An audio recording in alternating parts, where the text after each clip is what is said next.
see it. Recording in progress. Hey,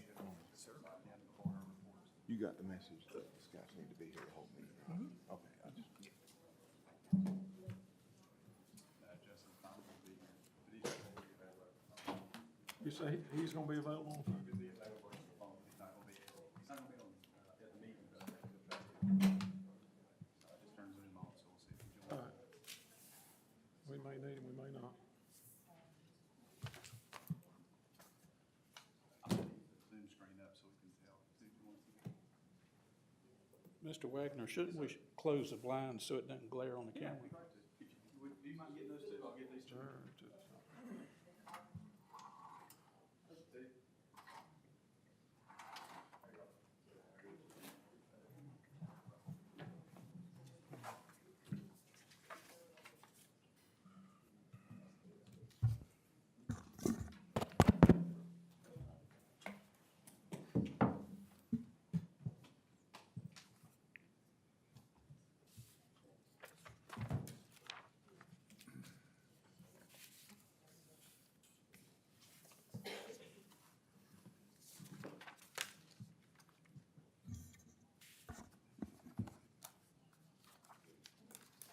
Did I say that, Ronnie?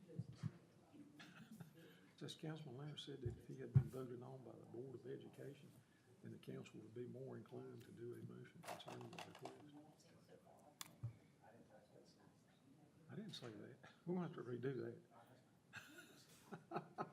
I don't know what I said, but I didn't say that. Okay.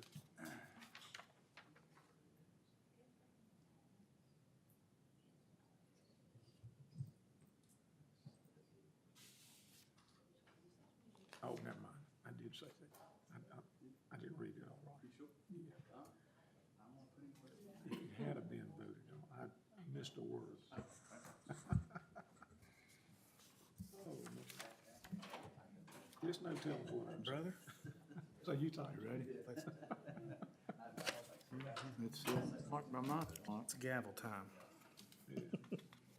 I need to get him to help me read it. Good evening. It's August the 15th at 7 PM. I'm calling the regular council meeting to order. Excuse me, Mr. Mayor, this is a special called meeting because the regular meeting for August was canceled due to Tropical Storm Debbie. So this is a special called town council meeting. I stand corrected.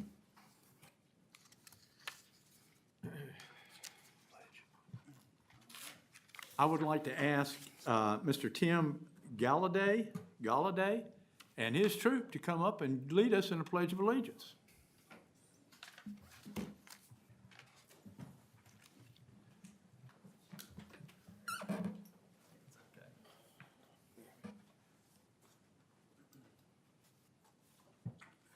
If y'all wanna line up right here, okay, in the front.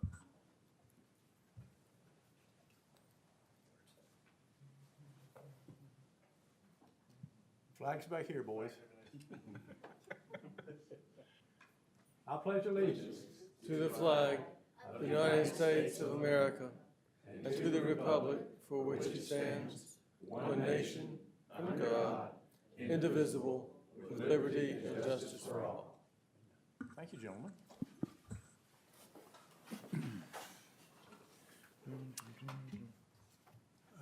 Do we have anybody for the invocation? Mr. You want me to do it? Jones, would you? Mr. Jones, Councilman Jones will lead us in the invocation. If y'all would bow your heads, please.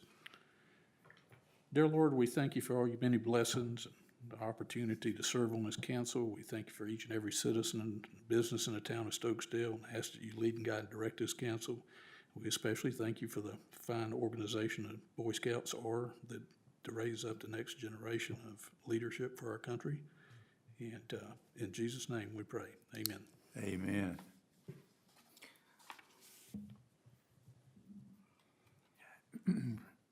Review and adopt the agenda for 8/15/2024. Mr. Mayor, I move that we adopt the agenda dated August 15th, 2024. And I'll second. Any discussion? Mr. Rigsby? Aye. Mr. Foy. Aye. Mr. Landrith. Aye. Mr. Jones. Aye. And I am also aye. Presentation of the Eagle Scout Project. This is our Mayor Pro Tem, Mr. Derek Foy. Wow, okay. Andrew Niesel, please stand up. We want to recognize you, but also recognize all the folks that are here to attend this meeting that I know supported you and your Eagle Scout Project endeavor. My son and I have walked the trails. We love them. The feedback from the community has been great. Just the generational impact of your project and with the help of you guys as we continue to work to improve this park is tremendous. So, you know, we got a little plaque to share with you. I know some of these other guys may have some comments as well, but thank you for being here, and thank you so much to you and everybody for all the great work you did. It's very impressive. Thank you. Jimmy? Yep. Yeah, I'd like to say, I walked the first part of the trail, I don't know, it's probably 3 weeks ago. It was one night, it was raining, and the sun was going down, and I didn't get in there far, and I felt like I was just out in the woods. I mean, you know, no town around, and I was really impressed. I really liked it. It's a great thing for our town. I just got around today to walking the back trail. I'm really impressed with the back trail. You get 5 foot in the woods, and it's like it was when I was a kid. I've walked every hollow in Stokesdale, every creek, and it's just like it was when I was young. And you don't know how much I appreciate it. You've done a great job, and I hope it's something that'll stay here for years to come. And a bunch don't come in here one day and mess it up by wanting to build things. You know, we can build something somewhere else. Those trails are great, guys, and I want to thank all of you. Thank you. I'd like to as well, just make a comment. I was able to walk the front part on one of the work days, and it's what really strikes me the most is just the vision that he had to create it and to make it, like you said, when you're in the woods, it doesn't seem like it's, you know, as short as it is because it winds, and it's a great project, great vision, and it'll be a great asset for our park. So, Absolutely. very proud of it. We've been fortunate in the last couple of years to do some pretty cool things at the park, you know, some park improvements with the basketball court and pickleball court and playground equipment. But with the survey that we had, we surveyed the citizens about 3 or 4 years ago, and the number one thing they really wanted to see was nature trails. So you guys delivered that, you know, under your leadership, Andrew. So just thank you so much. And we do have, I want y'all to say something too, but of course we do have a plaque, and we can go ahead and present to him. Or Well, Tim? I'd just like Yes. to say thank you as well, and I'm guilty of not having walked the trail, but I intend to. So, All right. I'd like to say thank you also, and I'm lucky to walk in here, so I haven't walked the trail either. But, I will get to it, I promise you that. Yep. Mr. Foy, would you like to present the plaque? It would be an honor. Andrew, come on up, buddy. Y'all come on up, guys. Come on, Ralph.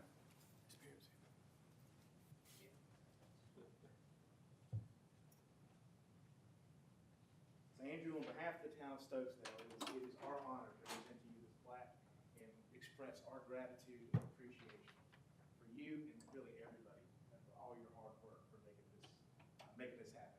We're so appreciative. So thank you very much. Thank you. Yeah, if you want to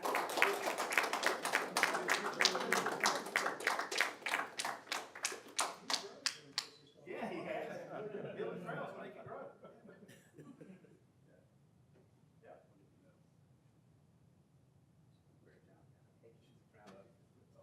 Andrew, thank you so much. Thank you, young man.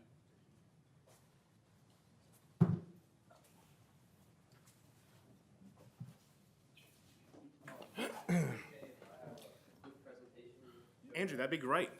My apologies for not even saying that, asking. Now,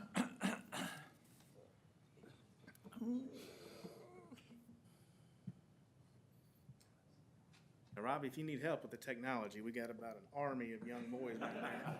See if I can get it figured out. You're part of the younger generation. We got backup tonight. There's also a trailhead on it, and these are replacement shorts and stuff, maps. flood or get weathered.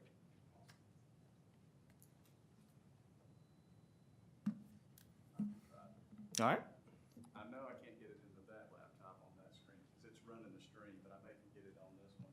It's in a USB-C port, so it should go. Does that TV pivot? I believe it does. Okay. That will be on the TV. Oh, it won't? Which way you want, that way? Where is it gonna be on this? Is there a way to save it on a thumb drive, Adrian? I don't know. Is it PowerPoint? How is it saved? What kind of file is it? Well, it's a computer. Talk first if you want while they mess. Okay. So I'd just like to talk about the trail a little bit before we close up here. So the trail's finished and it's 1.25 of a mile long, including the paved part. So it's like 0.8 inside the actual woods, and then it's the rest is outside in the paved trail that already existed. And a total of 45 people worked about 215 hours to complete the trail. This included scouts, grandparents, friends, and people from church. I put mulch in any areas that weren't covered by trees to prevent like weeds from growing. And we raised about $1,160, and all that money was used. And some of it was unexpected, but we worked it out. And yeah. And and the maintenance of it.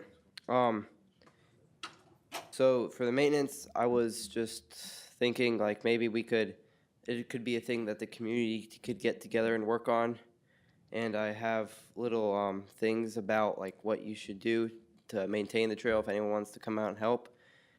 And yeah, I have extra tools if you need them, if you want to keep them and give them people who come want to work. And that's it. Great. Thank you. Thank you, Andrew.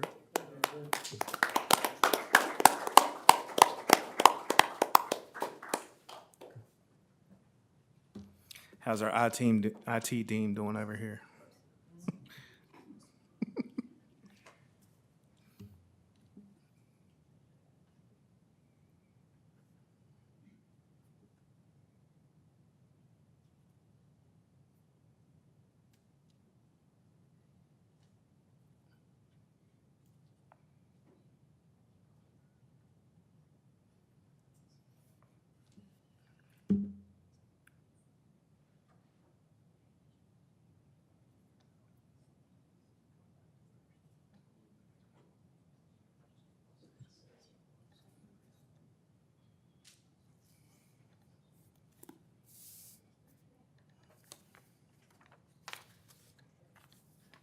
Derek, why don't you go ahead and introduce him?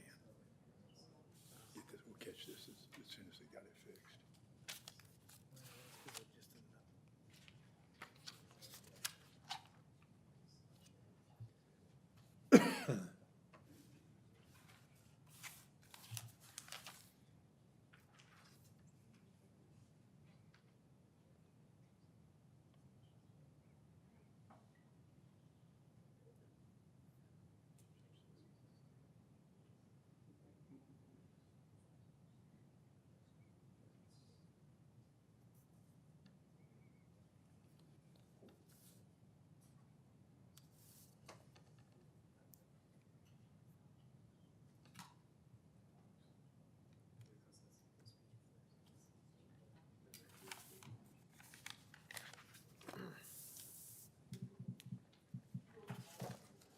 Make sure we'll save it.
plug a flash drive in here.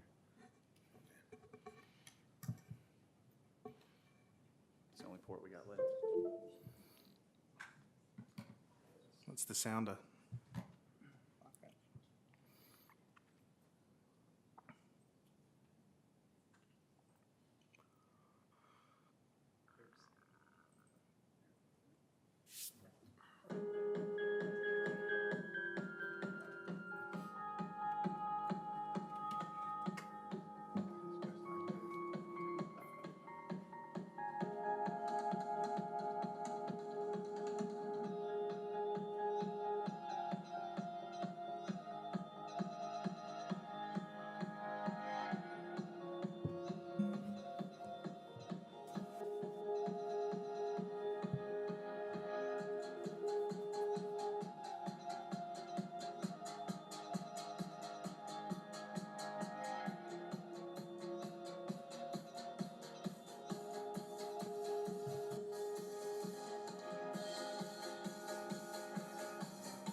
We have with us this evening Ms. Ann Snyder. She is with the North Carolina League of Municipalities. Mr. Foy. You've done the introduction very well. It's good to see you, Ann, and thank you for being here to share with us about the League of Municipalities. Yeah, thank you for having me. Of course, I'm also an Oak Ridge Town Council member and former mayor, but I was recently elected to the board of the North Carolina League of Municipalities, and I wanted to share with you, kind of as part of my board member outreach, there's a bug up here, sorry. A little bit more about what they do. You probably know about their insurance services, but a lot of the towns that use those services aren't aware of everything else the league does. So as I go along, feel free to ask me questions, and if I don't know the answer, I'll get back to you. So the League is a member-driven nonprofit that represents the interests of towns and cities across North Carolina, and it provides assistance with all areas of municipal operations, from administrative, political, legal, et cetera. In addition to offering the municipal insurance that you're probably aware of and that isn't offered competitively by private insurers, it keeps towns informed on impacts of state legislation, what's happening all around the state, and it acts as an active advocate for our towns. It also provides consultation and training to towns and cities and their staffs. In summary, it tries to represent the interests of towns and help towns better serve their residents. There are currently 540 towns and cities who are members, and that means 55,000 staff members and over 3,000 elected municipal officials. There are also affiliate groups. I used to be active in and was on the board of the Mayor's Association, but there's also a Clerks Association that you're probably aware of. There's an association for attorneys, for finance officers, all sorts of things, women in government, that sort of thing. So my job as a board member is to attend about 4 board meetings a year and also to sort of do outreach in my area. I'm kind of an at-large representative, so I'm just using my network, and you guys are on my network because you're right in our area, us being a suburb of Stokesdale. And I help as a board member with fiduciary oversight and working with the executive director to keep refining the vision, mission, and goals of the league. So some of the services that might be of interest to Stokesdale, you may be aware of this, but the league performs annual salary and benefits surveys for staff and council members, and we've accessed this information in Oak Ridge, and it's all on the website, very helpful. It also conducts annual surveys on tax revenue, local budgets, where they're going, state revenue, water rates, always interesting information. And they also do, as I mentioned, state-level advocacy on our behalf. And the goal is to preserve the autonomy of small towns like ours. And this is part of what got me really interested in the league many years ago, because that's important. It also keeps us informed. If all of you council members and staff don't already receive their weekly emails, sometimes it seems like too much, but there's some good stuff in there. But anyway, if you're not receiving those, let me know. So their advocacy on our behalf has been especially helpful when there's been, like last year, there were, I think, 11 bills threatening local zoning authority, and I think none of them made it through the legislature. But the league was there lobbying on our behalf. They also gather input from all of us to help them develop their legislative advocacy goals. And I was just today appointed to the committee that will lead that effort. So, and I have a sheet on the current goals that I can share with you.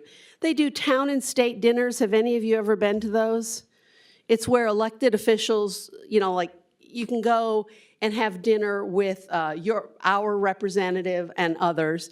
And they used to do them just in Raleigh, and now they're doing them sort of more regionally. So I haven't been to one this year yet, but they also provide assistance with legal issues. So either staff, if you have a legal question, or counsel, or town attorney, you can call their government affairs department and get input. I did this recently we've had a challenge to a trail easement in our community, and I happened to mention it to a league member, and they said, hey, we can do some research for you on that. And I said, that's great. Their research was really helpful. I don't know if it changes the dynamics, but it definitely informs all of us better about how we stand in the context of what's going on across the state. They also help towns and cities with ARPA reporting. If you guys have any challenges, let me know. And they offer all sorts of courses.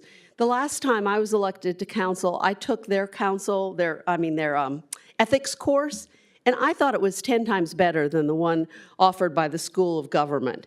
But they also offer utility management courses, council retreat courses, municipal finance, economic development assistance, and various webinars, and those are free.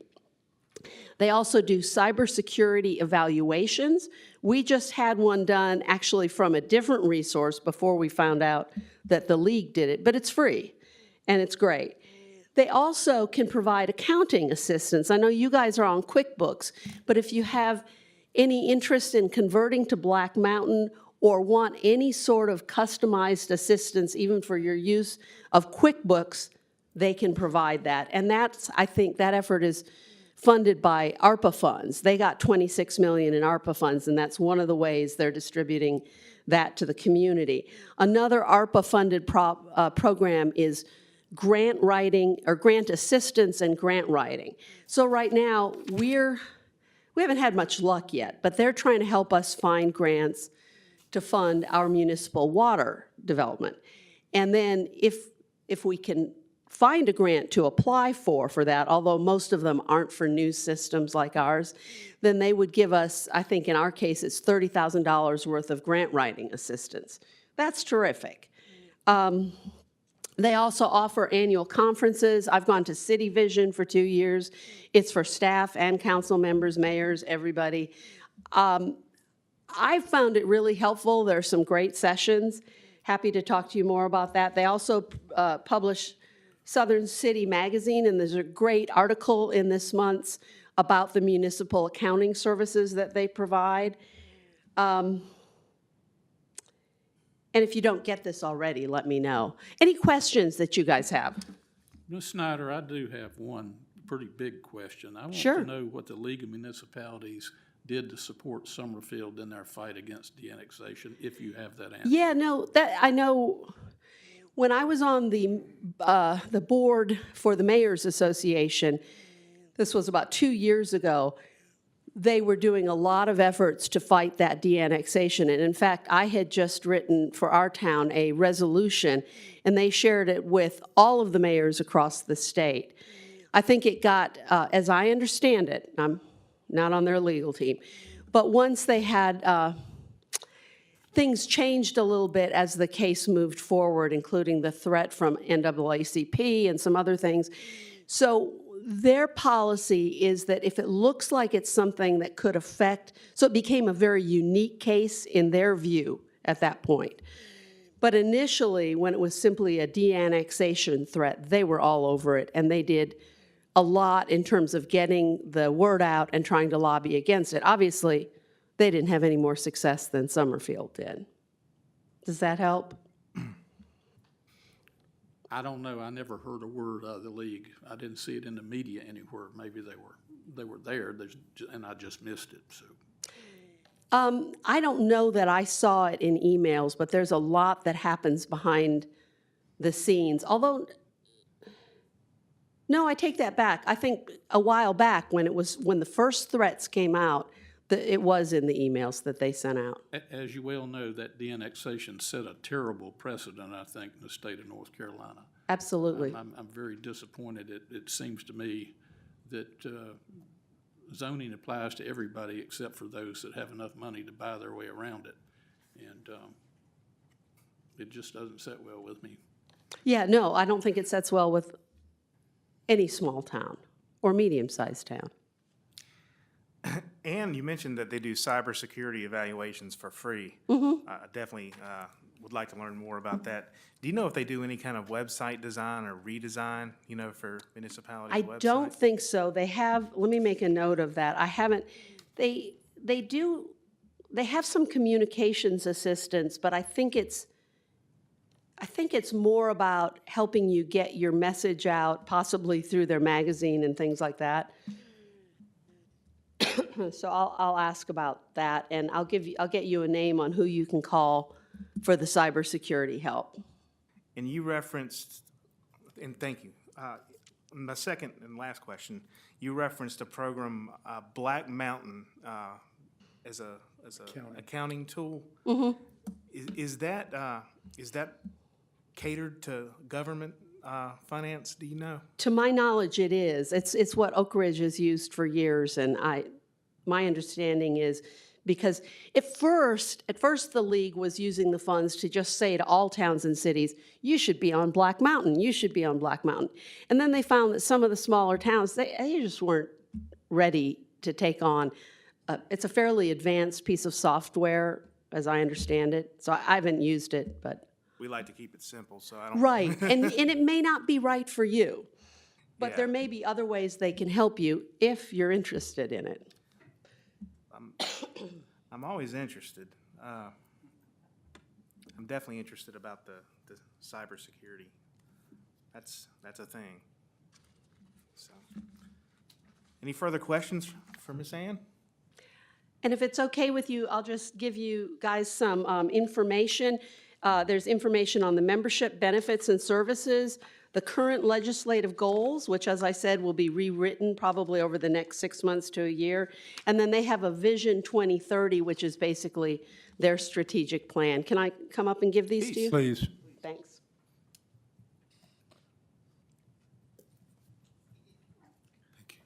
you may have some of this already, Derek. Thank you. Thank you. Well, Ann, I want to thank you for taking time out of your busy schedule and to come to Stokesdale and share with us additional information about the league. I do acknowledge that there's a lot of resources that they offer, some resources that, may be appropriate for our town that we don't take advantage of, so. Thank you. It's been a pleasure. The opportunity to learn more, so thank you very much. Thank you. Yes, ma'am.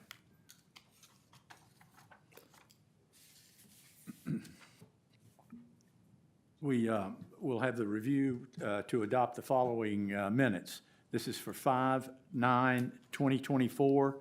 I make a motion that we adopt those minutes. Second.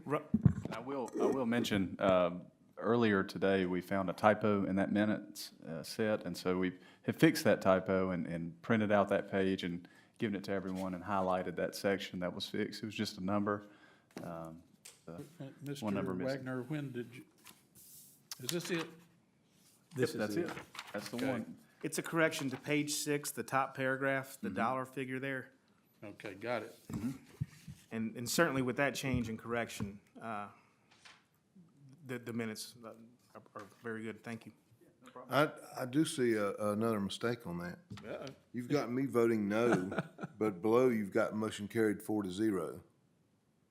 You've got me voting no, and I actually brought the motion, We'll fix it. as well as the second part. The second motion is no. We'll fix it. Let's see. 5-9.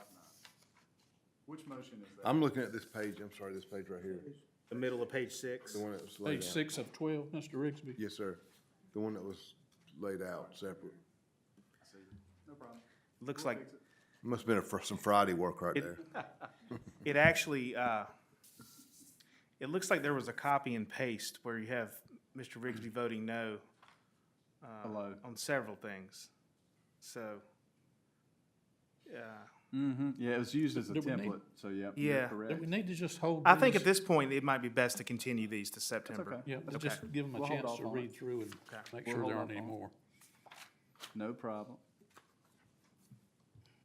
We'll hold this till the next meeting. That's my catch, Jim. suggestion. Continue that. The minutes for 6/13/2024, regular town council meeting. I make a motion that we adopt these minutes. That's the second. Any discussion?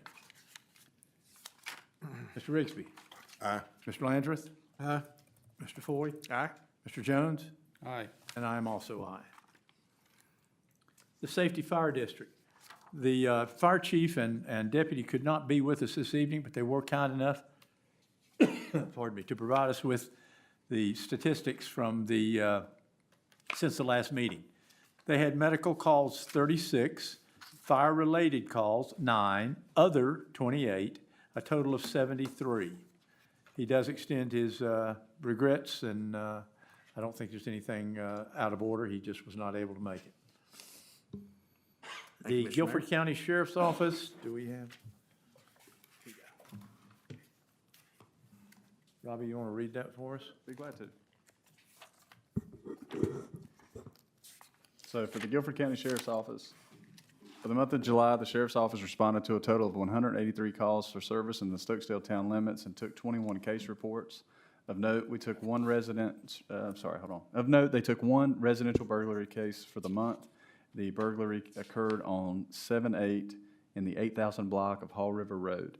The case remains under investigation. Calls by type. This is a type of call upon initial dispatch. Call nature often changes after further investigation upon deputy arrival.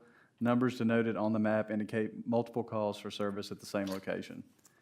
There were 2 burglaries of a residence, 1 disturbance, 19 alarm, 1 alcohol, 1 indecent exposure, 1 assault, 6 domestic, 1 weapons offense, 3 warrant, 3 drugs, 2 fraud, 1 missing person, 1 noise violation, 1 accident, 1 rape, 76 other, 20 suspicious, stolen property was 1, vandalism was 2, theft is 8, trespassing is 4, and traffic was 28. And that's all for the Sheriff's Department report. Thank you, Robbie. Administrative reports, Administrative Town Clerk, Robbie Wagner. Yes. So I provided everybody a copy with it, but I'll go over a few things here. If you have any questions, just let me know. So I'll start with the water system report. This is provided by Mrs. Hunsucker. We had, for the month of July, 1 water meter installed, 27 water meters in stock, 7 applications for transfer of service and water meters in, 28 water meters and applications on hold for builders, 13 work orders, 62 811s, 830 water bills mailed out, and 12 reservations or rentals. And just some, I guess, big updates. For the water line extension project on Coldwater on August 5th, Mayor Crawford, Councilman Jones, and I met with representatives from Hazen and Sawyer Engineering to discuss the project and provided each of you with some updates, but just basically Hazen and Sawyer is working on it. They're still on the engineering side of it and getting all the geotechnical data that they need to plan the water line extension from Coldwater Road north to Highway 65, and then east into the core, towards the core of town to Oak Level Church Road. And for the water line extension project on Ellisboro Road, that's one that's been going on for a while. On July the 22nd, Kennerly Engineering distributed construction plans, specifications, and contracts to the list of vendors that were provided by the town. The firms requested that all responses for bids be submitted to the town of Stokesdale by September 5th at 2 p.m. The sealed bids will be opened by Mr. Kennerly of Kennerly Engineering, myself, dates and times inside the Stokesdale Town Hall building at that date and time, that being 2 o'clock on September the 5th. After the bids are opened, I will record the details. Mr. Kennerly will prepare a bid comparison. He will provide that to you all, as well as his recommendation as the engineer for the project. And you all may want to consider hiring a contractor at the September 12th meeting to build those lines, to put them into the ground, install them. And just keep in mind that this is an informal bid process, and the bids are not available for public inspection until after the contract has been awarded by the town council. So, and then we have the upcoming water system report deadline on October 16th is when the lead service line inventory is due. That's another thing that Hazen and Sawyer is working on and have made great progress towards. So that's the water report. For the administrative report, is there any questions on that before we move to the administrative side? Well, there's something Mr. Wagner, I'd like to add, and Yes. so council knows about this as well. I hesitate to even mention this because it's so preliminary, but I wanted to give credit primarily to our school board representative, Michael Logan. On August the 6th, I met with Jordan Balforth, Dr. Julius Monk, and our school board rep, Michael Logan, at the gym.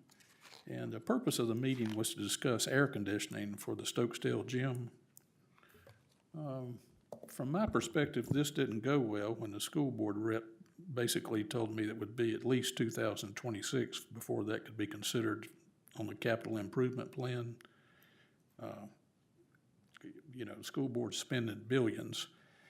I don't know what to think about it. I did discover through that meeting that Stokesdale and Pleasant Garden are the only two schools that after this year will be without air conditioning in the gym. I believe there's another one scheduled for demolition and reconstruction, so the third one's being taken care of already in the budget. So I just feel this is kind of important given how crowded the gym can be sometimes, and I'm going to follow up with this wherever I can. But again, I want the credit to go to Michael Logan for investing the time in this and pursuing this on behalf of the students for the Stokesdale Elementary School, parents and staff and so forth. So I'd like to get that mentioned in the minutes, Mr. Wagner, if council doesn't object.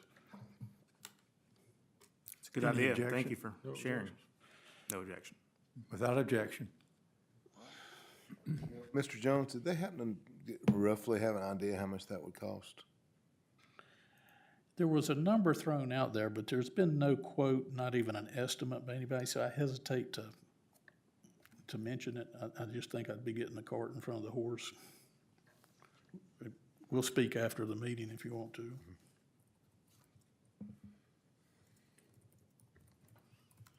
Planning Board, Mr. Wagner. Yes, so for the planning board report, just briefly, the planning board did hold its last regular meeting on July the 25th at 7 o'clock p.m. here in the council chambers. At that meeting, the planning board agenda contained a new business item, that being the consideration of major subdivision preliminary plat case 23-06-SUB-00152, that being the Woodfield Heights subdivision. The following motion was made and unanimously approved by the planning board. That being a motion to continue case 23-06-SUB-00152 Woodfield Heights until the applicant obtains technical review committee approval, environmental health approval, watershed approval, and town of Stokesdale engineering sign-off on water plans. And as it stands, per their regular schedule, the town of Stokesdale Planning Board meeting, the next meeting is scheduled for Thursday, August the 22nd. That's it for the planning board. Property Committee, Mr. Rigsby. I don't have anything at this time. I do have an agenda item that we'll discuss later regarding the park. Town Park Improvement Committee, Mr. Stevenson. Evening, T. Good evening, good evening. Again, we'd like to express our sincere appreciation to Andrew and the scouts for the work on the nature trail. Did a great job, and we're so pleased and so happy that you were able to do that for us, and thanks so very, very much. You know, it was interesting that the Northwest Observer came out today, and there was a grin about the Stokesdale Park, which I took very much pride in, and that's no small part with what your contribution has been to this improvement that we put in place. So thanks, guys, appreciate it a lot. Quick update on lighting for the soccer fields. Again, we've just had one formal bid proposed for the lighting for the soccer fields. I have followed up with numerous contractors. We are making some progress. I've got a lot more detail to it, but that would be quite time consumptive here. So did find out that there is a firm in Rural Hall, actually, that specializes in stadium lighting. And so I have reached out to them as well. So hopefully we can make contact and we can get some additional proposals in place for that. Ronaldo. Ronaldo. Oh, okay. Yep. We did actually, Mr. Wagner and I met with a contractor that had expressed an interest in doing a proposal for us, and hopefully, well, that meeting went very well. That was about 2 weeks ago, and we hope to hear from him shortly. And he is actually a resident of Stokesdale, so that was a plus with that. We continue to look at viable, cost-effective options to add additional security for the park. We do have some empty spaces on our existing security system that we can add a couple of additional cameras, but we're looking at expenses with regard to hardwiring versus solar, et cetera, et cetera. So those things are still being considered. I did meet with 2 paving contractors a couple of weeks ago with regard to adding some parking across from the basketball, pickleball courts. We have received 2 proposals. The committee will consider those proposals in detail at our next meeting and evaluate each on its own merits, and hopefully come forward with a recommendation shortly in that regard. In addition, Mr. Wagner and I met with our current landscaping contractor with regard to some improvements that we have in mind for just kind of sprucing up the grounds a little bit, taking care of some bare spots, adding some mulch. It did include clearing an area back behind the playground, the new playground extension there, so that we can get a little bit of the brush out of that, and in preparation for what we hope will be eventually fencing part of that area up there. The next meeting is scheduled for, in this room, for August the 29th at 5:15. It is a public meeting, not a public hearing, but a public meeting. And all that are interested are welcome to attend. Any questions? Thank you, Mr. T. Thank you. Thank you, T.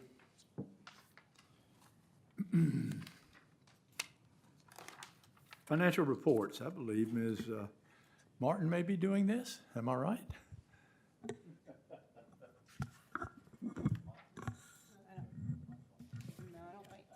Oh, I think I'll do them. I'm sorry, you changed places.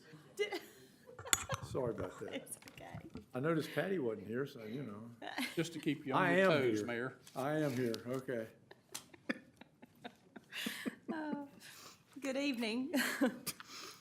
I wanted to first start off by saying that I did attend the 2024 North Carolina Government Finance Officer Association Summer Conference from July 21st to the 24th of July.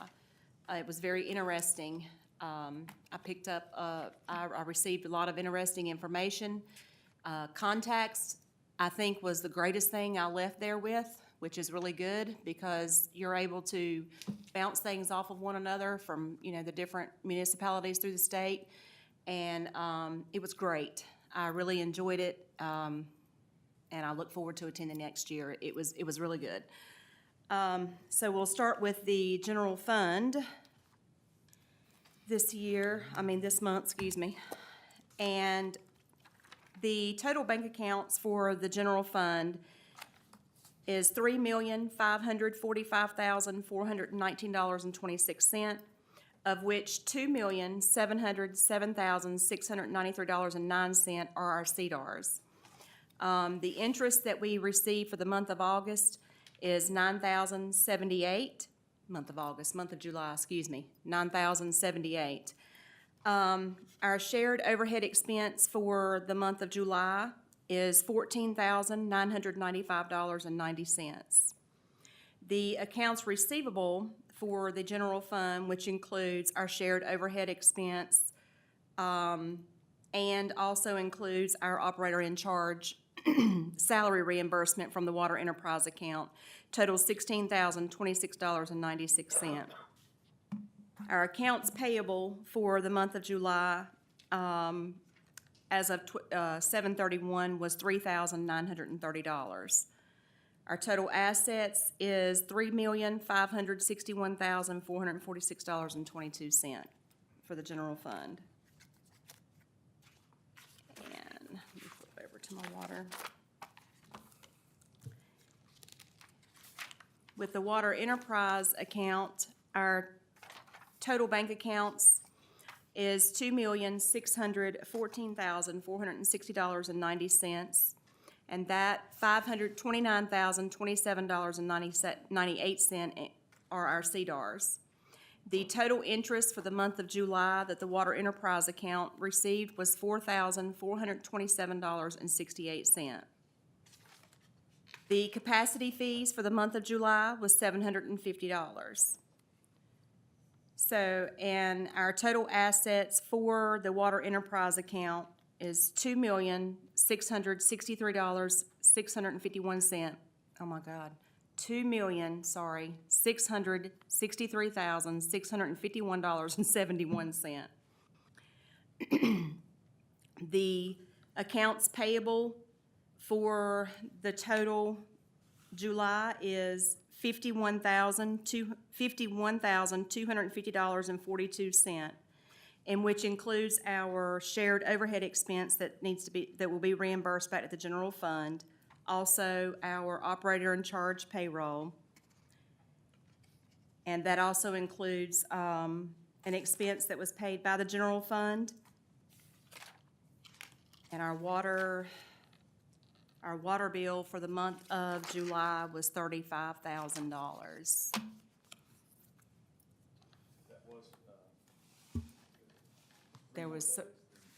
It was 3 more days than normal. Mhm.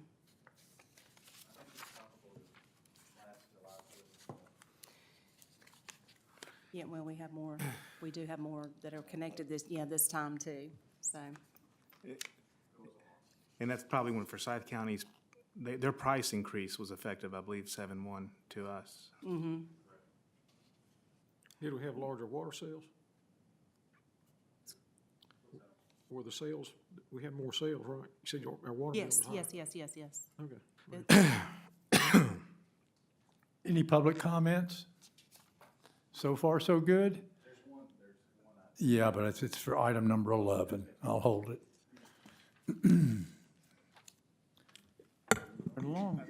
Yes? I don't understand. You've received a piece of paper with somebody? It's item number 11. I'll just hold it till that.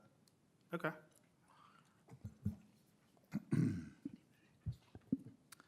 Consideration to resolve outstanding water bill debts owed to the town of Stokesdale, Water Bill Fund, Water Bill Enterprise Fund. Mr. Landrith? This is continued from July the 11th, 2024. Yeah. Yes. It was continued in order for me to speak with Ms. Cindy Randolph, our auditor, to make sure that we were handling that correctly. I do have an email from Cindy. I did speak with her about that, and she said that the best way to do that is we will just debit our contra account, and then we will credit our accounts receivable. So what it's doing is it's washing, and she said that we are absolutely correct by doing that. And I have the email from her on this. Do you need a motion or anything? I would like one. Okay, what's the motion you need? Just to, we need to, allow me to That's the debit motion. I'm making that motion, she's saying right now. Oh, Lord. Now I know why y'all are put on That's a the blank spot all the check, time. Jimmy, come on. Okay. This motion is regarding writing off the bad debt expense for the water account. And that total is $6,114.63. The motion is to allow me to debit our contra account with that amount, and then also credit our accounts receivable with that same exact amount. That's the motion, gentlemen. And what's that amount again, Ms. Thacker? $6,114.63. All right, I'll second the motion. I have a comment as well. This is a balance sheet transaction here. This is removing something from the balance sheet. We are not saying that we still will not pursue the debt up to the legal limits. Right. We want to get this right on Cleaning the it up, balance sheet. yeah. Okay. Any further discussion? So, Mr. Riggs? Mr. Oh, I'm Mr. sorry, Fo- Mr. Jones, If I may. certainly. Mr. Foy, we are just fixing a balance sheet issue. We're not writing this off as a bad debt because we can't, as I understand it, based on state law. Is that correct? Is that correct, Mr. Winfrey? That's right, you're not allowed to forgive just debts that are owed to the town. But conversely, you're not required to spend a lot of money trying to pursue debts that would be uneconomical to pursue. So the debt to the individuals will remain? That's correct. Okay. Right. And just, I want to make sure that we get that clear in the minutes, that this board doesn't have that authority and that we're not violating the state statute and that we're following legal advice from Mr. Winfrey. I believe we're doing that, and we're also following the advice of our auditor. And just to clarify from my understanding, because there was already a contra account, the equity of the enterprise fund will not change by doing this transaction. You're That's just correct. cleaning up the balance sheet. We're good? That's correct. Fantastic. Cleaning Thank it, you. yeah. Okay, we have a motion and we have a second. Mr. Rigsby? Aye. Mr. Foy? Aye. Mr. Landrith? Aye. Mr. Jones? Aye. And I am also aye. Thank you. Consideration of the appeal submitted by the applicant challenging the action of the Town of Stokesdale Planning Board on July 25th, 2024, pertaining to major subdivision preliminary plat case 20-06-sub-00152. This is Woodfield Heights. We have with us this evening for public comment. I'm sorry, you write worse than I do. Are we skipping public comments? Yeah, I'm struggling from the aspect of letting a public comment happen during an agenda item. I mean, I thought we've done this before. Am I wrong? I thought I had held these things.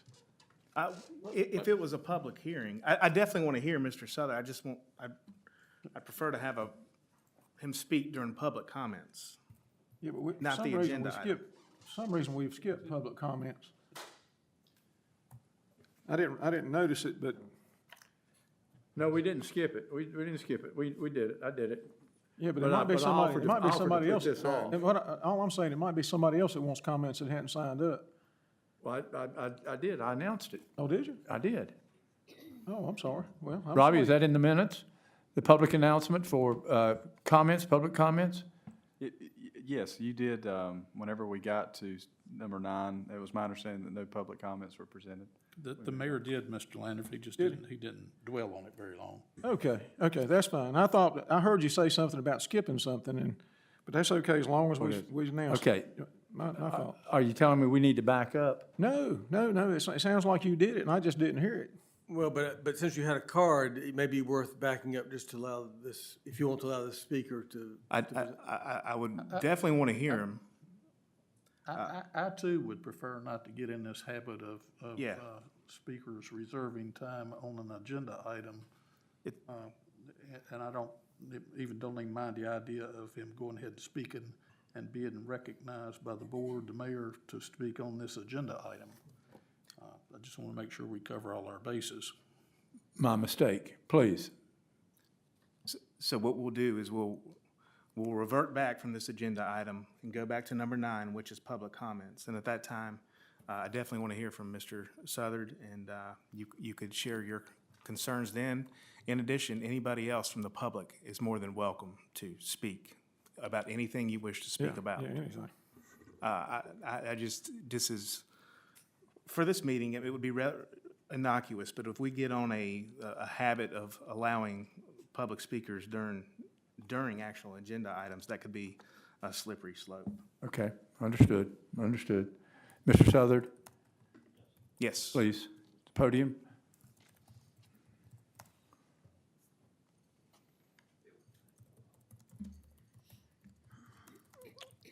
I want to say that I'm Ronald Southard, and I live at 7561A Suffield Road. And I'm not for or against the housing project.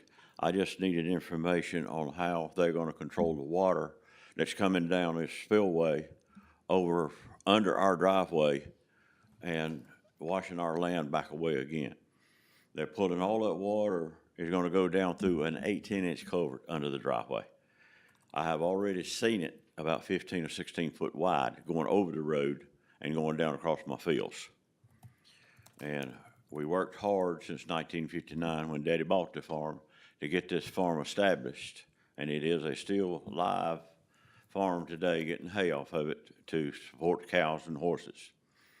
So, but I was just concerned about all the water that's going to come off of this paved roads that's going to be down through there and stuff when the culvert can't handle what it's got right now. And if it does wash out, who is supposed to replace it? It is a unapproved or unupgraded driveway, even though it is a right-of-way for the utilities and stuff. And if you walk down there and look, if it's ever developed, they're gonna have to move the light poles and everything because they go right down the middle of this driveway. So I was just concerned about how that was gonna be handled, if they're gonna put retention ponds in or some way to control the water going down across our farm. Thank you. Thank you. Thank you, Mr. Southern. Okay, we've already done it. Your comment. And I'm sorry. More? Mr. Greco, you're next up on the agenda. Would you like to speak during your agenda item or in public comments? I don't want to deny you here, but Which is more appropriate? I would suggest, because we are at your agenda item, I would offer that. Certainly, I'd love to speak, thank you. Okay, so now we're transitioning. Is anyone else want to speak during a public comment period here? Yeah, that's kind of what I'm getting at.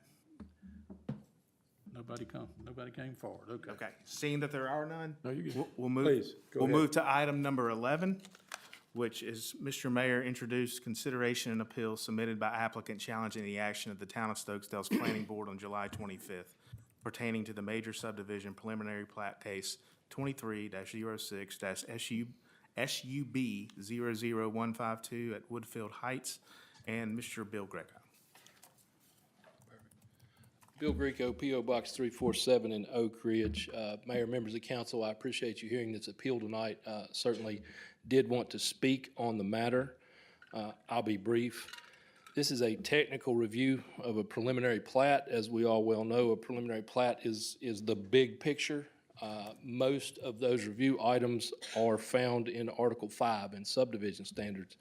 I think our town attorney did a reasonable job, and I'm gonna kind of paraphrase what he said at the planning board meeting. It's a review of the lots, the roads, and some of the bigger picture items.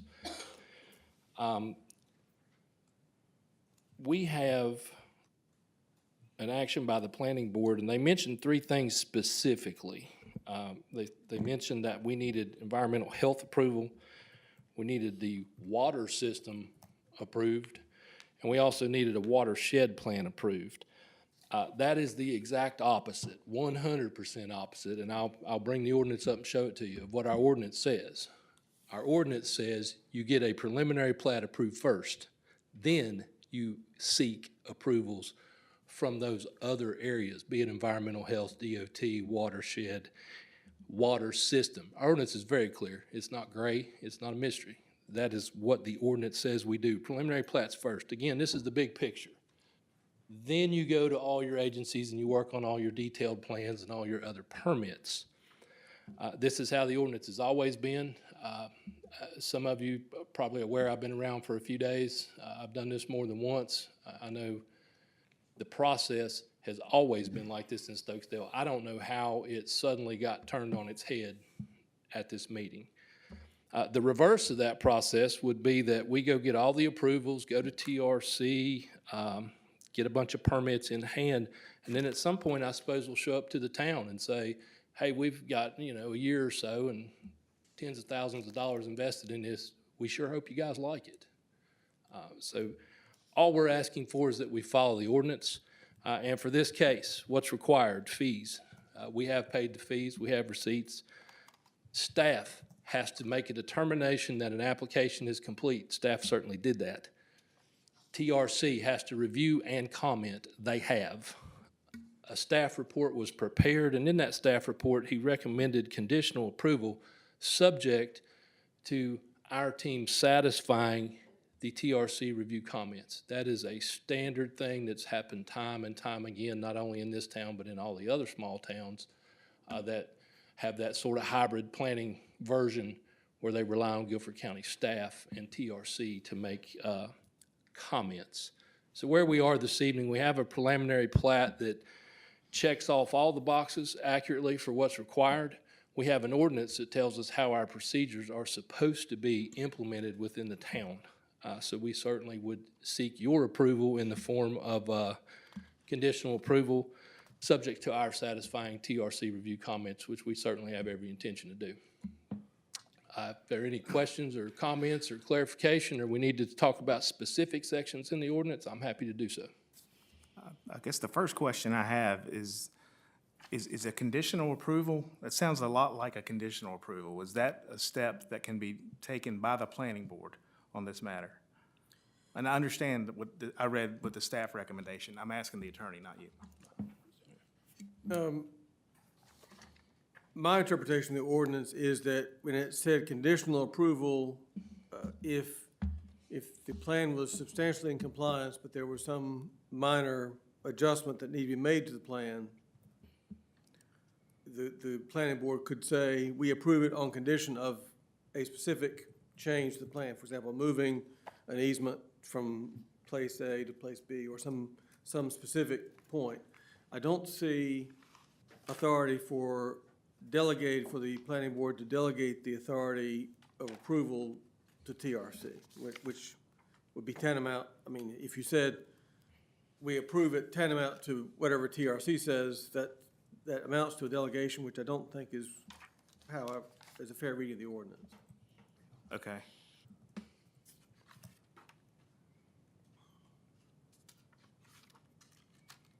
So, Mr. Greco, what's your desired outcome for tonight? My desired outcome for this evening would be, and the actions by the planning board are in Article 5, 6-5, conditional approval, C. Preliminary plats granted conditional approval. The applicant shall cause the plat to be revised based upon the conditions of the approval and resubmitted. This is how we've done things forever. I'd also this evening, and I'm being very, very honest here, I'm more than happy to get the map standards out and let's go through them one by one and understand what is on a preliminary plat, because quite frankly, there is absolutely zero reason that this preliminary plat shouldn't have received approval at the planning board. There's zero reason it shouldn't be approved tonight. So I'm seeking conditional approval based on the staff's recommendation in his report, and more importantly, based on our Town of Stokesdale Development Ordinance. Mr. Winfrey, I have a question here. And it's just a general sort of thing. Do you think that there's any confusion between the applicant, the town planner, the planning board, town staff, town council, over this being a preliminary plat approval versus a final plat approval?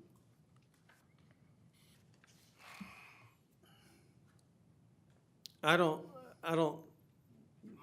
there may be some confusion about that, but I guess my reading of the ordinance is that there's a review that's to be done for compliance. So the ordinance says, 5-6.4 says, the TRC shall review the preliminary plat for compliance, and that will be done before submission to the planning board. And so my reading of that is that the ordinance contemplates at least substantial compliance with the ordinances before it gets submitted to the planning board. And my understanding is that wasn't achieved before it went to the planning board. So I'm not sure what practice has been in the past, but it appears to me that the way I interpret the ordinance,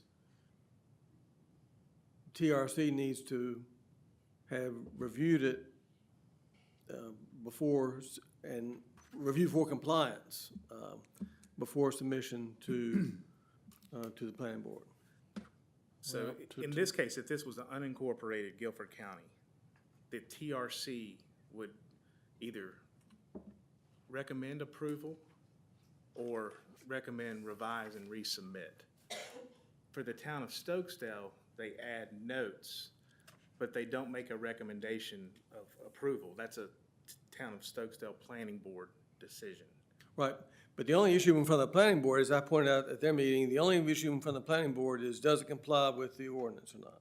In other words, so Mr. Greco is right, it's not a question of whether the planning board likes the plan, it's a question of, does the plan comply with the ordinance or not? So I did watch the meeting on the YouTube, and the way I interpreted it was that there was not enough information to make a decision, and that was based off TRC's comments. And I'm looking at, it's a fairly long list of comments on the planning board. Like, for example, to increase the diameter of the cul-de-sac to a minimum of 96 feet. So, yes, absolutely. If I can speak to that, and again, I'm sorry this is taking so long. The comments presented to the planning board, first and foremost, were old. Secondly, back to Mr. Jones's inquiry and Mr. Winfrey's response. We're going down a path of impossibility. The ordinance says you must have a preliminary plat approved before you go do anything else. So TRC comments as to watershed, as to environmental health, as to any of that, that's just kind of routine, hey, we've got to get all this. Right. At some point, not on the front end. It's impossible. If the book says, do this first step, we've done that first step. Of course, TRC is going to say, well, by the way, you need DOT approval, you need all these other approvals.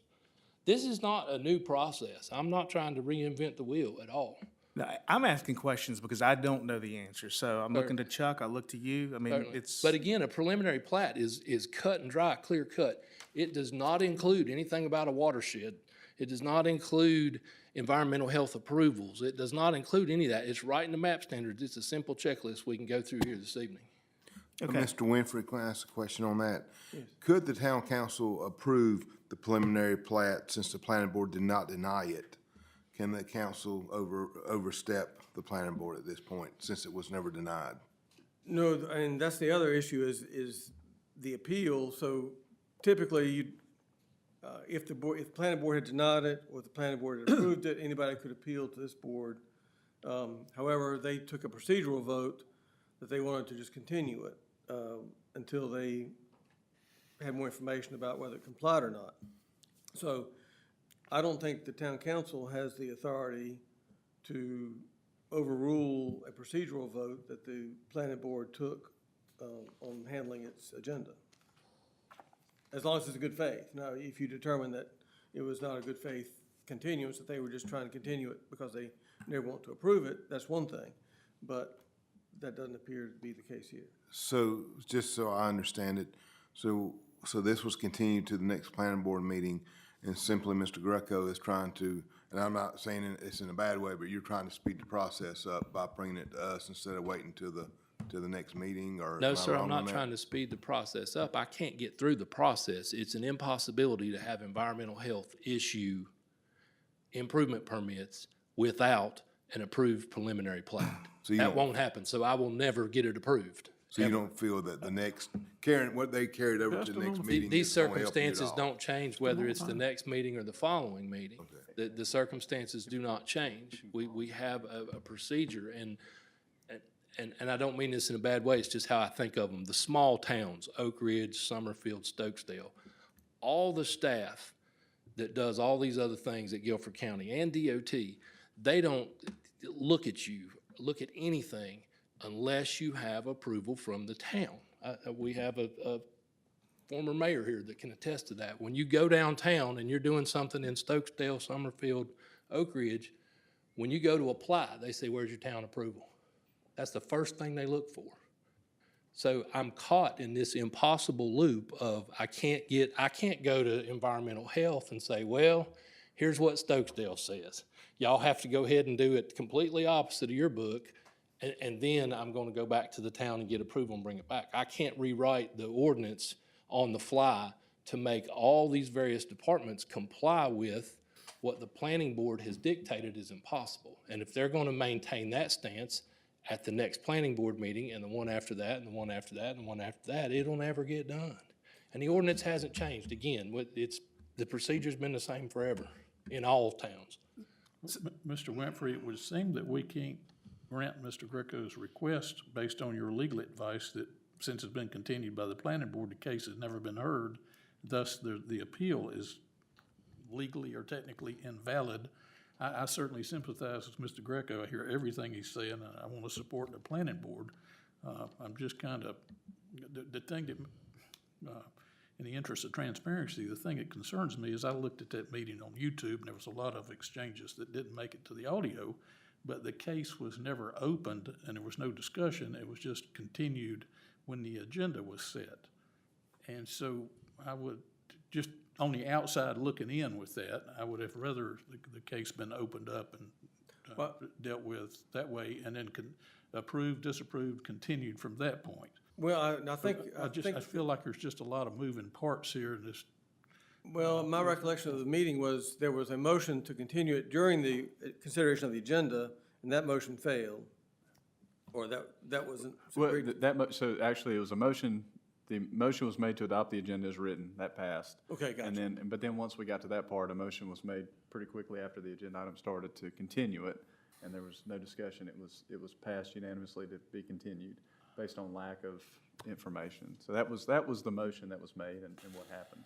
And it was not a motion to continue it to August. Right. The motion to continue it to the next planning board meeting when TRC approval had been received. So there was not a definite date in that motion. If what he's saying, and I'm not questioning right or wrong or anything, I'm just talking here.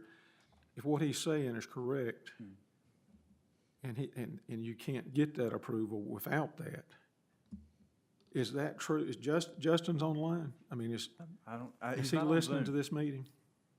He may be watching on YouTube. He's not on Zoom. Because it's got, even if it went to the next planning board meeting, if that be the case, then, somebody's got to step up and say something because we don't want him in a loop. I also want to support the planning board too, but, I mean, is that the case? We'll see. I think I don't know, I'm trying to think, in speaking with the planning board, I think one of the main questions is, there's been a preliminary plat that's been submitted to the planning board. That preliminary plat has been submitted to the Technical Review Committee in Guilford County. Technical Review Committee has submitted comments on that preliminary plat as written. And I think the planning board is wanting the preliminary plat to be revised and resubmitted to the TRC based on their comments and thus being fixed before it goes to them. I think, I don't want to speak on behalf of the planning board, but I think that's the request from the planning board. You're incorrect with regards to the TRC comments. TRC comments are primarily the current comments that are on that computer, only have to do with watershed. The preliminary plat, its completeness and its accuracy are reviewed by staff upon submittal. So when we turn that into staff, it's one sheet of paper. It's a preliminary plat. Are the lots the correct size? Is the right-of-way on the road correct? There's a significant list there in Chapter 5.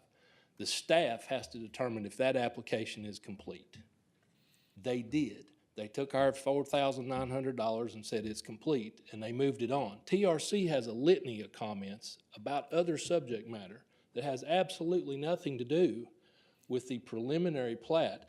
And I do believe, again, street utility construction plans for street, water, sanitary sewer, storms shall be submitted to the jurisdiction following preliminary plat approval. Article 5-7.1. So this is this loop I'm referring to. That all these TRC comments, unless you can find it in Article 5, when it talks about what's required for a preliminary plat. If you can find a TRC comment speaking to that, I'll be happy to talk about that one. You can't. There's not any. The preliminary plat is correct and complete. Can you read 5.71 again? You had read it, but I want to. Certainly.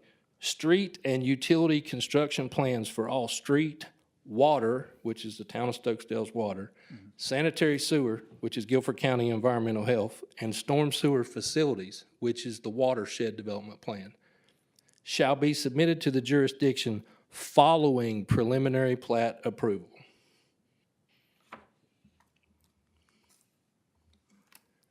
That statute, you didn't put that in our folder, did you? And You didn't put that statute in our folder, did you? No, he brought that stuff. I mean, I haven't referenced it until he's referenced it tonight. Right. I'd be glad to print it if I need to.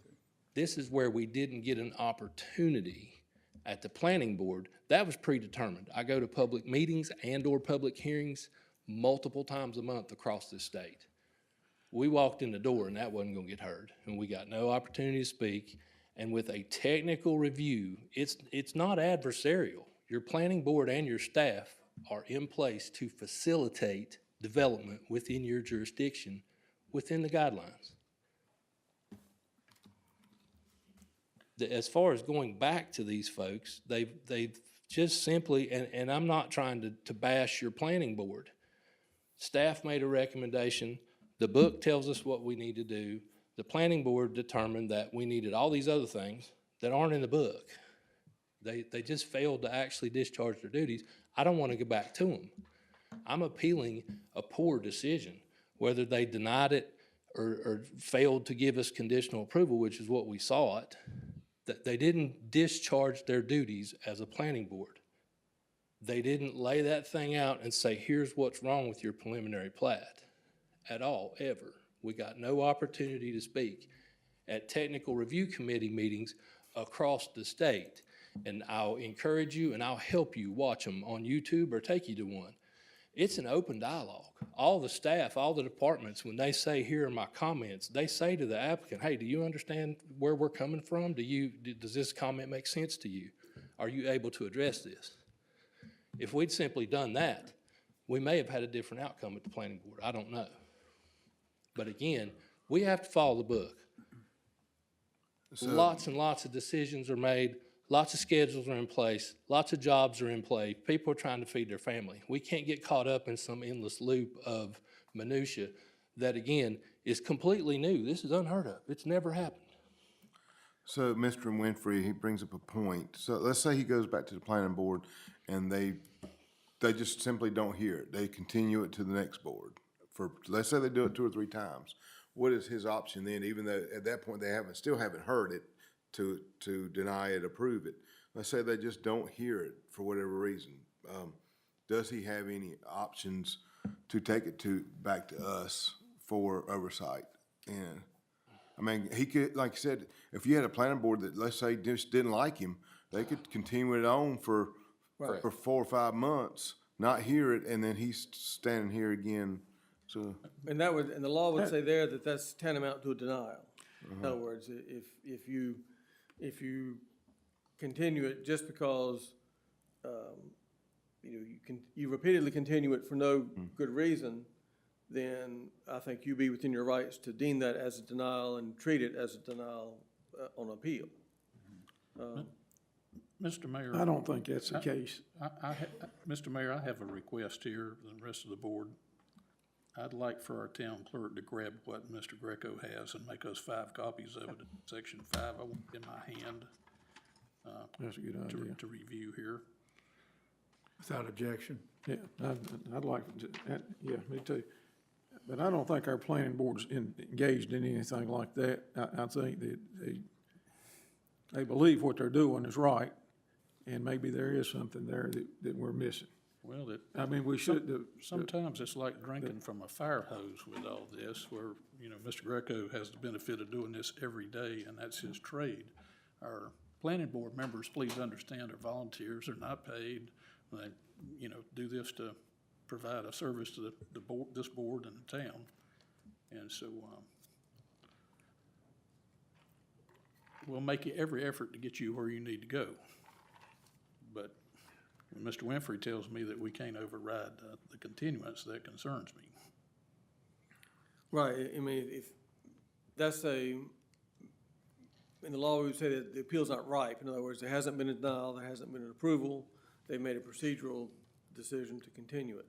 My issue is that they didn't open the agenda item, discuss it, the you know, reasons for continuance, hear from Mr. Greco, hear from any other party that wanted to speak, and then either approve it, deny it, or continue it. That's where I have a problem. I understand.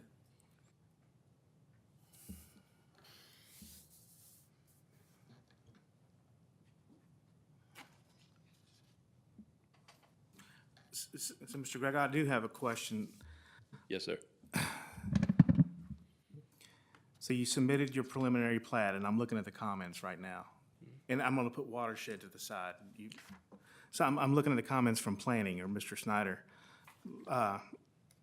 Outline site and show the map scale at 1=2,000, please. So, Every comment you're looking at, and again, this is something that we weren't able to discuss at the planning board. okay, You're looking at a computer-generated thing that is history. It's all the comments that have been made. Prior to that planning board meeting that we were at, 99% of that had been addressed already. The planning board wasn't even looking at the current preliminary plat that has been bounced around Guilford County. That's the staff's fault. They didn't have current comments. They didn't even have the current preliminary plat. They had something that was old. when was that current preliminary plat submitted?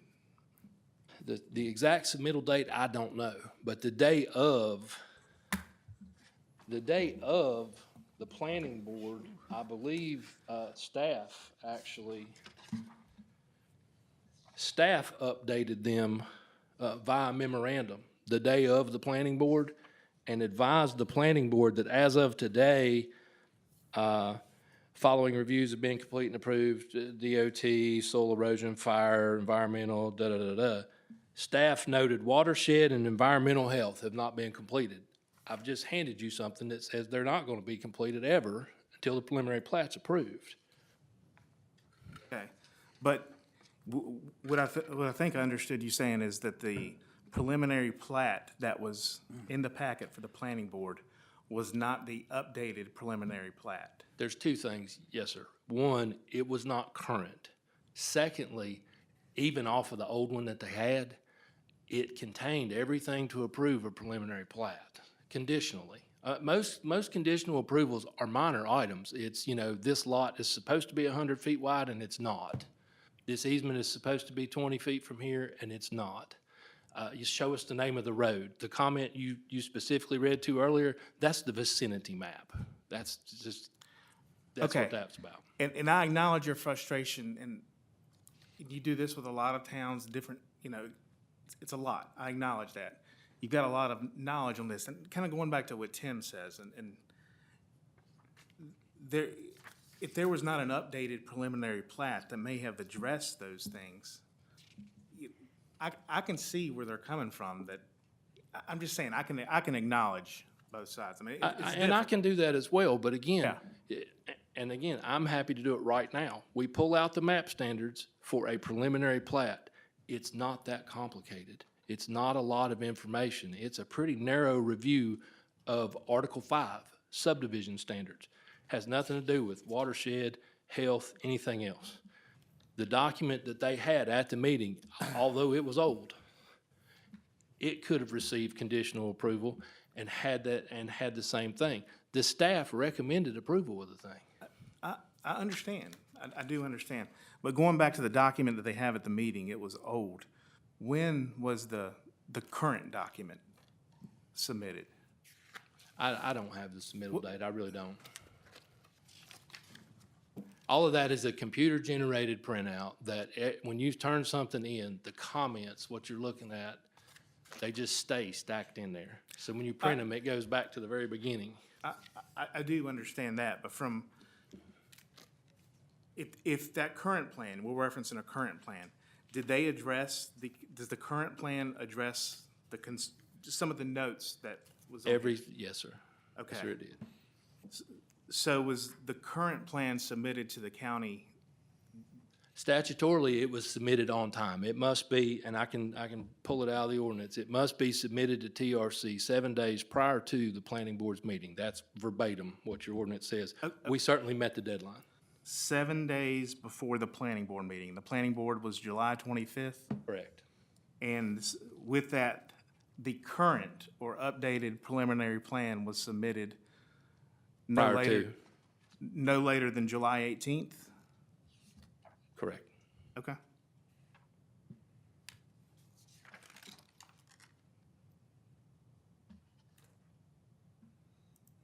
Mr. Wagner, when's the next planning board meeting? The next planning board meeting is scheduled for next Thursday. I believe that's August the 22nd. Yes. But this is not currently an agenda item for that meeting? It is not, and simply because when the planning board made a motion, the motion was not to place it on the next planning board agenda. It was to place it on the next planning board agenda when it has received TRC approval. I thought it had been continued. Correct. Continued, not to the next meeting, contingent upon TRC approval. But the TRC approval's not coming. No. Correct. TRC approval is not part of this equation whatsoever. So that continuance and that action, we can't comply with that. It doesn't, it's not in the book. Now, we could at least get it back on the planning board. Yeah, that's kind of, I mean, because Justin needs to, tell the planning board what he's saying, that this can't happen. I don't know, I mean, I looked at the meeting too, and I don't know what happened there, but that being the case, the planning board not know that, it needs to be shared, and it needs to be back on the agenda to be heard. Understood. I mean, next week. if those are, I mean, Right. if there's things that he can't get done, without that, I mean, at least that's got to be taken care of somehow, one way or the other. Okay, Mr. Winfrey, this case has been properly advertised for the planning board meeting. It's been continued, so there's no public advertising issue, right, for the public hearing? It's not a public hearing required.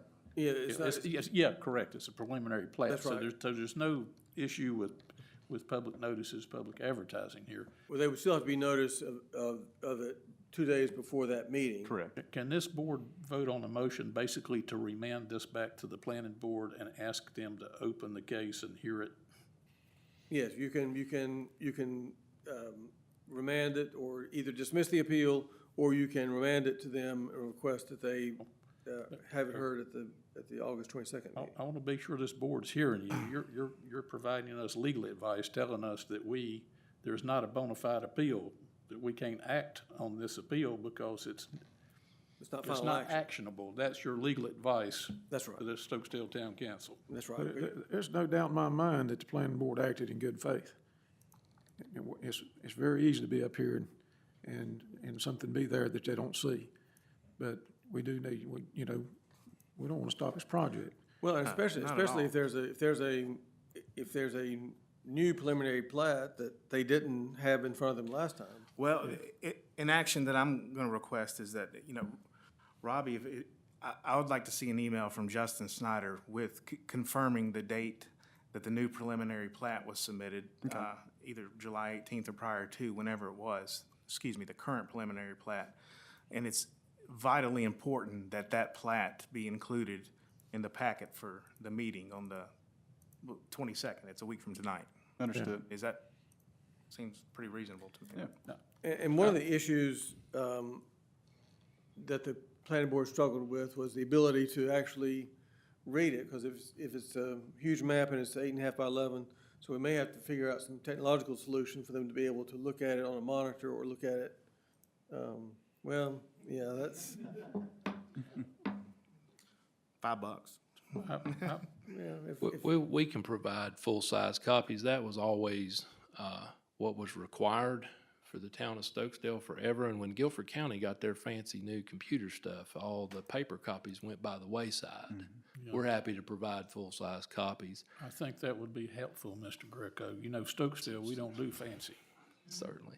As to, Magnifying glass. as to remanding back to the planning board, I think in general, I'm disappointed. I'll say that. I think it's ready for conditional approval tonight. I appreciate as much as I want to follow the rules, the town attorney has a job as well to advise you to follow your rules. I would ask that somebody, whether it's this body or this town attorney, we need to be able to interact in a technical review. We can't just be shoved in the corner and not allowed to speak, not allowed to question anything, not allowed to raise your hand and, hey, whoa, wait a minute, let's explain this, let's work on this together. So if we could include some interaction there, what your planning board's getting is a bunch of pages off of computer printouts, and they're not getting something they can look at. So I'll defend them a little bit there. Maybe there's not enough, but we're not getting any interaction as well. And again, the function of the planning board and the staff is to facilitate development. Well, Mr. Winfrey, the only motion I feel like I can make on this would be to have this case heard by the planning board on August the 22nd, 2024 at their upcoming meeting, and that they will either vote to approve, vote to deny, or vote to continue it again. That would be my motion. Well, and they have the option of conditional approval too. Or conditional approval. I'll add that to my motion. And that'll give everybody basically a week. I know it's not 100% of what you want, but all things considered, I feel like that's the only motion I can make to solve your problem, Mr. Greco. I appreciate your consideration tonight from all the board members and staff and Mr. Winfrey as well. Okay. Well, I'll second the motion.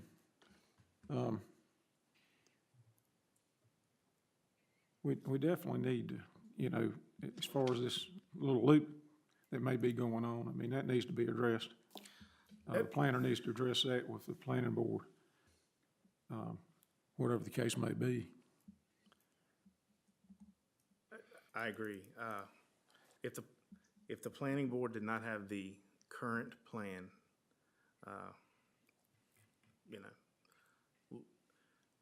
what's in the past is in the past, but that is a vital corrective action to be made for this planning board meeting.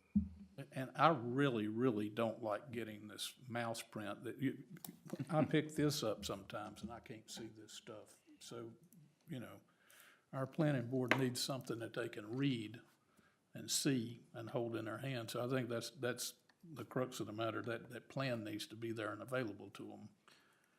And We'll certainly take care of that. Well, I know it don't help to say this probably, but I'll just guarantee you 100% they thought they were doing the right thing. I'm not saying whether they were or weren't, but I guarantee you they thought they were.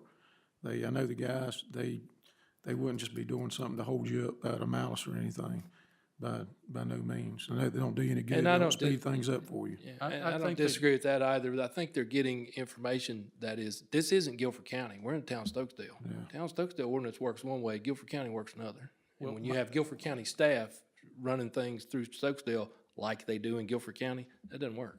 Well, I support our planning board, absolutely. I know my default vote is no on a motion unless I have enough information to support that motion. I understand it, if I need more information, whatever. In the past, my default vote is no until you convince me I need to vote for this motion. And I think that's basically what has happened here. They just felt like they weren't quite there. Is there any further discussion? We have a motion and a second. Mr. Rigsby? Aye. Ms. Foy? Mr. Landreth? Aye. Mr. Jones? Aye. And I am also aye. The next item is thank you very much, Mr. Greco. Thank you. The next item is consideration of cost proposals for the certification and ongoing maintenance of the Town Code of Ordinances and for the ongoing maintenance of the Town Development Ordinance. It's on page, it's the agenda item number 12. Let me read briefly from this. I think this is the gist of what we're talking about. In accordance with the North Carolina General Statute 160A-77, which states that not later than July 1, 1974, each city having a population of 5,000 or more shall adopt and issue a code of ordinances. If I'm not mistaken, I think we're approaching 6,000. Is that correct, Ms. Martin? Okay. The statute goes on to state how the ordinance book is to be organized, updated, and kept in a secure location permanently. Town staff has worked diligently compiling the town's ordinance into a Word format and most recently sent all the information to 3 reputable companies that specialize in codifying ordinances for towns and counties in North Carolina as well as across the country. After review of each proposal, the town staff has compiled a spreadsheet on each proposal and attempted a comparison to each one. See the listing of the total base cost for building the initial code, supplement dates, and annual hosting online. We have total of first-year investment and then the ongoing annual maintenance cost to keep the code up to date and available online for all citizens. Council members, developers, staff, and anyone else interested in the ordinances in the town of Stokesdale. The back of that page is the summary of the proposals.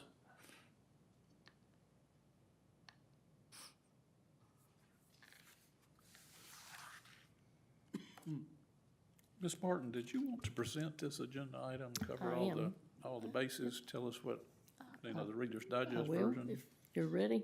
Please. I'll start out by saying finally, excuse me, this is one of the things that I recognized, that's too loud, was one of the things I recognized when I came here 3 years ago was that the town, by the general statutes, was required to have all of their ordinances codified, and you did not. But the 2022 census estimates the citizens at 5,993, and I'm sure with the subdivisions that have been approved since 23, 24, we're well over 6,000. So as of 1974, the general statute approved that requirement that you have a codified code of ordinances. I had a question about what does it mean to codify your ordinances, and that's simply just an action or process arranging your laws and your rules in accordance with a system or plan that makes sense. Nothing more fancy than that. Currently, all your ordinances are in chronological order, and if you amend something, you may not reference it. So it just makes more sense to have it in a, it's not really, it's more of a subject matter type format. We did interview 3 different vendors to give us proposals. All 3 vendors recommend that we have our general ordinance book as well as our development ordinance book into one published document. Your general ordinances, I don't think it's gonna be that large anyway, and so it just makes more sense to have one book that's gonna have all your code of ordinances in it. So that's the mindset that we had. The town has contracted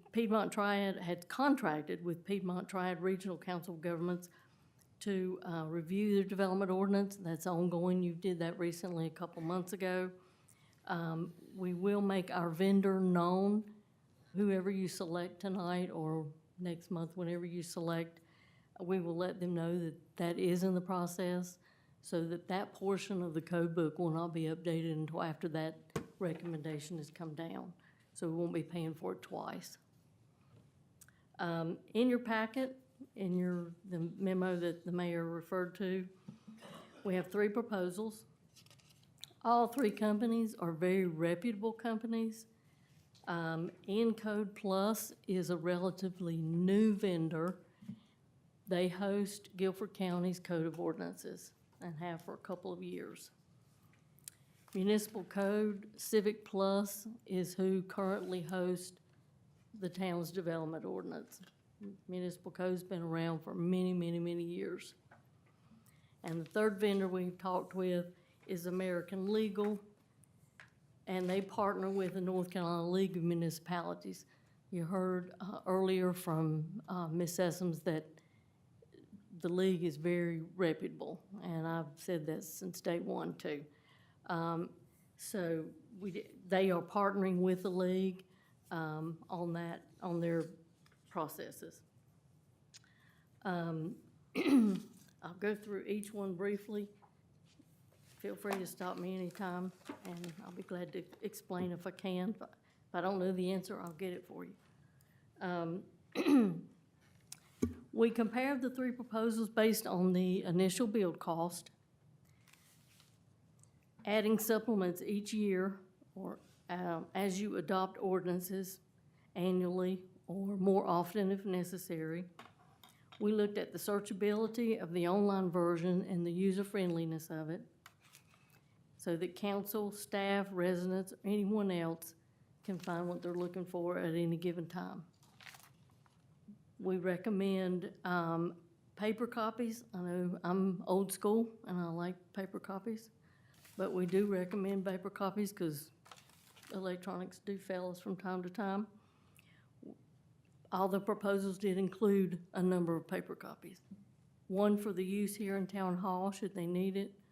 One to be left out somewhere that public could use it any time. And also one to take for the town attorney to take to his office. We can get more if we need it, but at a minimum, my recommendation is 3 copies. All the estimates were based on an approximate 450-page document. If the document does go larger than that, the cost will be nominal, but it could vary a little bit. Supplements was another big piece of this. I don't think the town will need to do but maybe 1 supplement per year, unless something like the 160D comes down through the pikes. There were a lot of regulation changes. After 9/11, there were a lot of changes. That might necessitate a second supplement being issued throughout the year. But I really don't think you'll need to do it but maybe once a year. All vendors have committed to their online version will be updated within 24, 48 hours from the time they receive our ordinance. So it's just a paper copy that may lag a little if we do only one a year.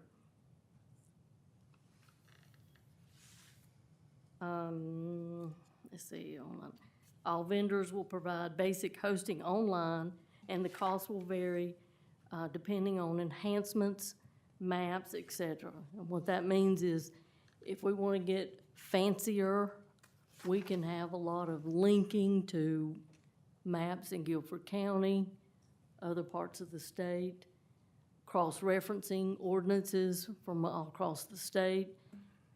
You can have it customized to incorporate all of Stokesdale's pictures. You can make it as fancy as you want, but you're gonna have to pay for those enhancements. We're not recommending that at this point. So the breakdown as we see it, based on the proposals, and you have the proposals, I'll go through them if you want me to, but I hope you've had a chance to look at them. Encode Plus, their first year investment was $12,999. Annual hosting and maintenance that you'll would need to be budgeted for was $3,500 per year. Supplements, excuse me, $18 per page. And I don't have any basis from them on what a supplement would cost. The thing with Encode was their legal review was completely separate, and I believe it's contracted out. That cost could vary. I don't know who it would be. I don't know how often it would be looked at. So that was a flag in my opinion. They offered administrative rights to that, which would need extensive training for whoever was gonna maintain it in-house. You would still have to pay the $3,500 every year to access it, but I believe it was another $3,500 for the training that would be involved. Whether the town would even have time to maintain it would be a question as well. And they did not offer any printed copies in their cost. So all the printed copies will be in addition to what these costs here are. Municipal Code, Civic Plus, it's one corporation now. Their first year investment is $13,800. Their annual hosting and maintenance is $2,350. We currently pay them $450 a year to host it. I really don't know why that large of an increase, other than they are hosting 2 documents. That's still a big jump right there. Supplements, the only 2 options they offered was a flat $1,800, and you could update it as many as 3 times.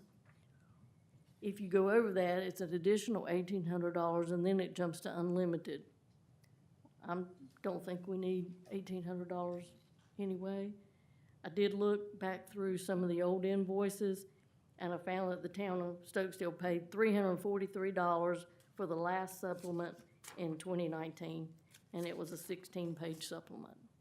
So I think $1,800 would be just very excessive. And also, Municipal Code has been around for a long, long time. But a lot of their people have left, and the opinion of Municipal Code across the state, for most of the clerks and other folks that I've talked to, they're not the company they used to be. And they're having some issues with getting turnaround time, getting staff to respond. The lady that I've been talking to since I started here 3 years ago has left. Okay. So that's just a flag also. American Legal, which is partnering with North Carolina League of Municipalities, their first year investment was $8,600. Their annual maintenance is $595, and their supplements are $25.50 per page. They did include 5 printed copies in their proposal. As I said, all 3 vendors are very reputable and will probably do an excellent job for us. So we felt like it came down primarily to the cost. All 3 vendors offer a searchable website, a printable website, and downloadable website. After careful consideration, the staff is recommending that we enter into an agreement with American Legal, partnering with the North Carolina League of Municipalities. For obvious reasons, we feel like the most money for the town will get the most for their money. Additionally, American Legal provides the most comprehensive legal review and support to this project through the North Carolina League of Municipalities. We believe their website was very simple and the most user-friendly of the 3 proposals. Included in the spreadsheet that I provided some cost for additional services, such as they can archive documents for us, minutes, ordinance, resolutions. They can do a language translation. If we wanted to go the route of administrative access, they can enhance the websites to be as fancy as you want it, pictures and so forth. They offer email notifications anytime there is a change to the ordinance. All these things you might want to consider in the future, but right now, just to get the basic ordinance book prepared, that's our recommendation.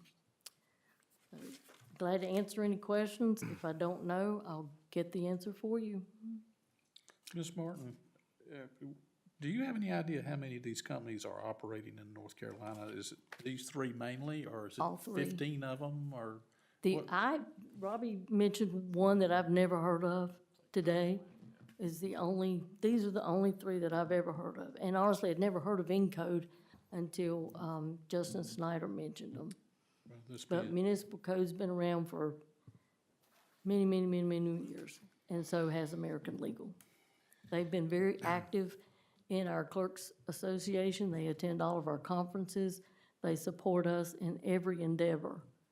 And I wouldn't hesitate to go with either one, but try to be cost effective. I think American Legal is our recommendation. Thank you for that recommendation. As far as American Legal goes, you mentioned they're a partner with the League of Municipalities. Do you know if the league is subsidizing any of this cost? That I don't know, but I'll be glad to ask. I have no idea. Or the cost of anything they do with the municipality? I'm wondering what that partnership means. The legal review, the league is on top of all the legislation, every bill that's introduced, they're on top of it. Their legal review was included in their base cost. It wasn't pulled out separately as it Okay. was both the other things. I think, as soon as the bill is introduced, they're on top of it. And Okay. there's no one monitoring what kind of impact it may have. That's great. You answered my question, so thank you. Well, I have to admit, I'm still crunching through all this. It's a lot of detail, a lot of numbers. It won't be a fast process. It's gonna take several months.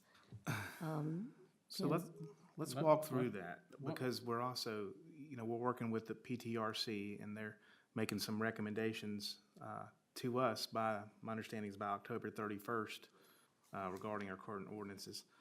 Is this something we would wait to do until that? I don't want to put the cart before the horse or have to pay twice, because this could potentially be, or this will be updated Correct. relatively quick timeframe soon. Understood. Yeah, Ms. Martin had touched on that a little bit when she was first going over the memo, and that there's two things here. We have a code of ordinances, which is separate from our development ordinance. Okay. And right now, it's literally a binder full of ordinances in chronological order. And there's nothing wrong with that, and we're going to keep it that way even after this. However, based off of this general statute, I can't remember the number off the top of my head, 143 something. That requires us to have a logical codified book of ordinances. So that is what American Legal, if you go with them, would be working on first, and that's going to take quite a bit of time. Then they would move on to the development ordinance, basically taking what is in a digital format from Unicode that has been fixed by the PTRC, approved by you all, and then turning that into a new development ordinance, online hosting type thing, and they would print it as well. I think it comes with 3 copies. Is it 3 or 5? 3, roughly. So, How long, it seems like I just voted to hire Municode to do our development ordinance, but I realize it's been many years ago. 2016. How often would y'all, as staff, suggest that the council review this for, we can't switch companies every year. It's cost prohibitive. Is there a typical life cycle with any of these companies that towns tend to follow through? 5 years is what they recommend, that you do a extensive review of your code book every 5 years. It's like the league recommend, who's Yes. makes this recommendation? Yes. Clerks Association? Both. Okay, that helps me. I was looking at the timeframe for American Legal, and I think all of them gave some kind of timeframes. 3 to 7 months to do the initial code. That, we should have something from the Piedmont TRC well before then, Okay. to incorporate it We within did put that. this in the budget too, didn't we? Didn't we put this in the budget? You did 20,000, so this is much, did you do, what'd you do? That was last fiscal That year. was- So okay. do we, think that made its way to the fiscal year budget, but you can use ARPA funds. Yes, that's, yes. We can use ARPA funds? Yes. ARPA funds funds from that original $725,000 ARPA grant. Because those funds have been designated as revenue replacement, you can use them for anything. All right, thank you for that. Good. I tend to want to examine this for 30 days, but I don't know if that's going to put us behind in any direction here. We're already behind. Yeah, but we're working on it. I mean, we've got the other thing going. I just, We're not doing anything. I just find that our business is conducted better when we proceed slowly. That's been my experience here, unless there's a reason why we got to, move with some haste. We need to make sure. It's been that the this quotes are long. valid for longer than 30 days. Typically, a quote is not good, but for a certain amount of time. I don't know if there's an expiration on these quotes. There is, on all of them, I'll Are have to they- find it, but These are our three options. Correct. Yes. There are no other options. the only No, other there's company that I'm other aware of companies. was, what was the name of it? I don't remember current plan. or Yeah, something. there's not, this is not a specialty, there's not a lot of companies that do this. All I'm saying is that these are the three options we have. These, Says October 31st. Okay, yeah. we asked the staff to study this and develop this into something they could present to council, and so here it is. But that is not necessarily every option there is available to us to consider, right? Right. Well, I do like that American Legal works alongside with the league. I think that's a plus. I do acknowledge the need for us to move forward because right now, there's a statutory requirement about codifications and, there's a gap there. So we have an obligation to close that gap and move forward. I feel comfortable with staff's recommendation and knowing that the need to move forward to authorize this. But I think Ms. Martin kind of implied that there would be a runway that would go beyond the PTRC's recommendation. So it's not that this wouldn't happen fast either, but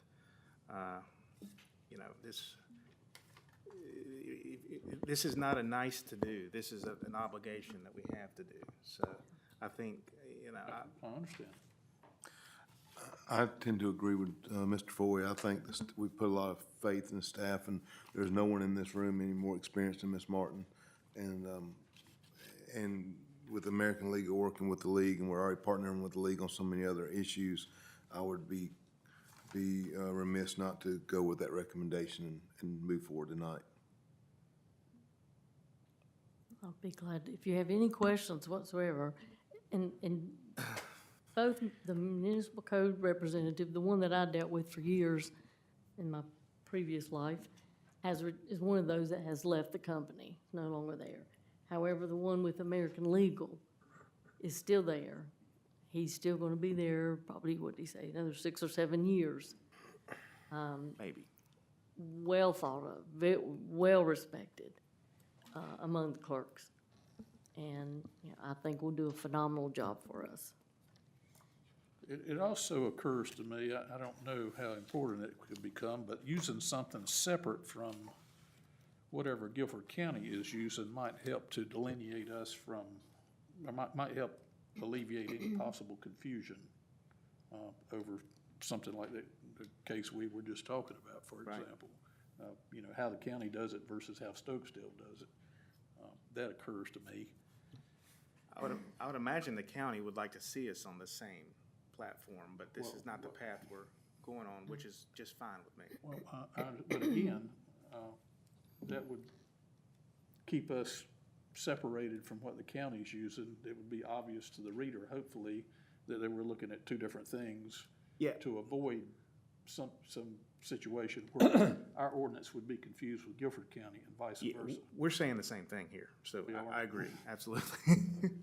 I'm gonna go ahead and make a motion that we adopt American Legal at the cost of $7,500 using ARPA funds. So, that's a fair, I don't think the 7,500 is gonna cover us, though. I'm sorry. I would suggest a not to exceed and then put 10,000 on that. Okay. I'll re-amend my motion then to adopt American Legal not to exceed a fee of $10,000 using ARPA funds. That'll get us there. That is a motion I can second for sure. Do we have any discussion? Mr. Rigsby? Aye. Mr. Foy? Aye. Mr. Landrith? Aye. Mr. Jones? Aye. And I am aye. Next item is item number 13. This is discussion of hours for Stokesdale Town Park at Martin's Meadow. I believe Mr. Rigsby has this one. Yes, sir. When we left the last meeting, we had some folks hanging around the park, and it was about 10:30, 11 o'clock. So I went down there, asked them to leave. So I ran into a deputy at Stokesdale Elementary, and one of the questions he asked me was, what was the hours of the park? And I off the top of my head, I couldn't remember exactly, but so I followed him back over here, and of course they're identified on the sign from 5:30 to 11.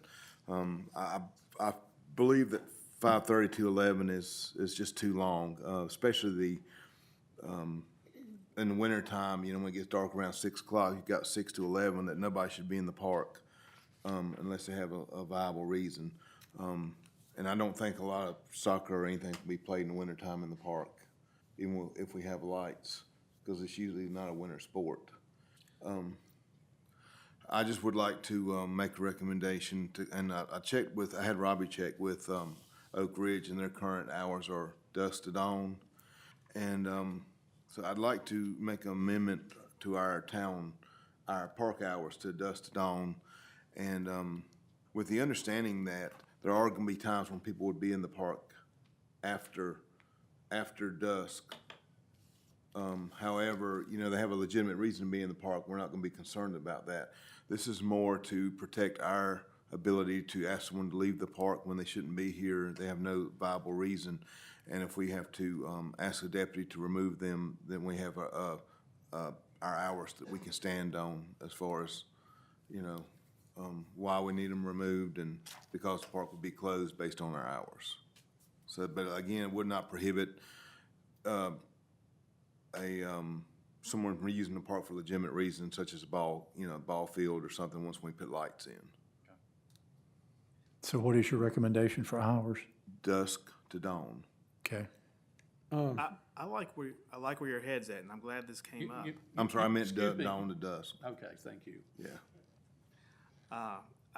I would offer a more discrete time frame, for example, like 5:30 a.m. to 9 p.m., because there's specifics, maybe more enforceable. Not enforceable, but just it's specific. I don't disagree, and that was my original thought as well. But I just, how do we address the winter hours from 6 to 9 if someone's sitting in the park, just sitting there doing whatever, and that's the time frame I'm most worried about, is the 6 to 9 or 6 to 10 or 6 to 11. That's why we kind of wanted to mirror what Oak Ridge was doing.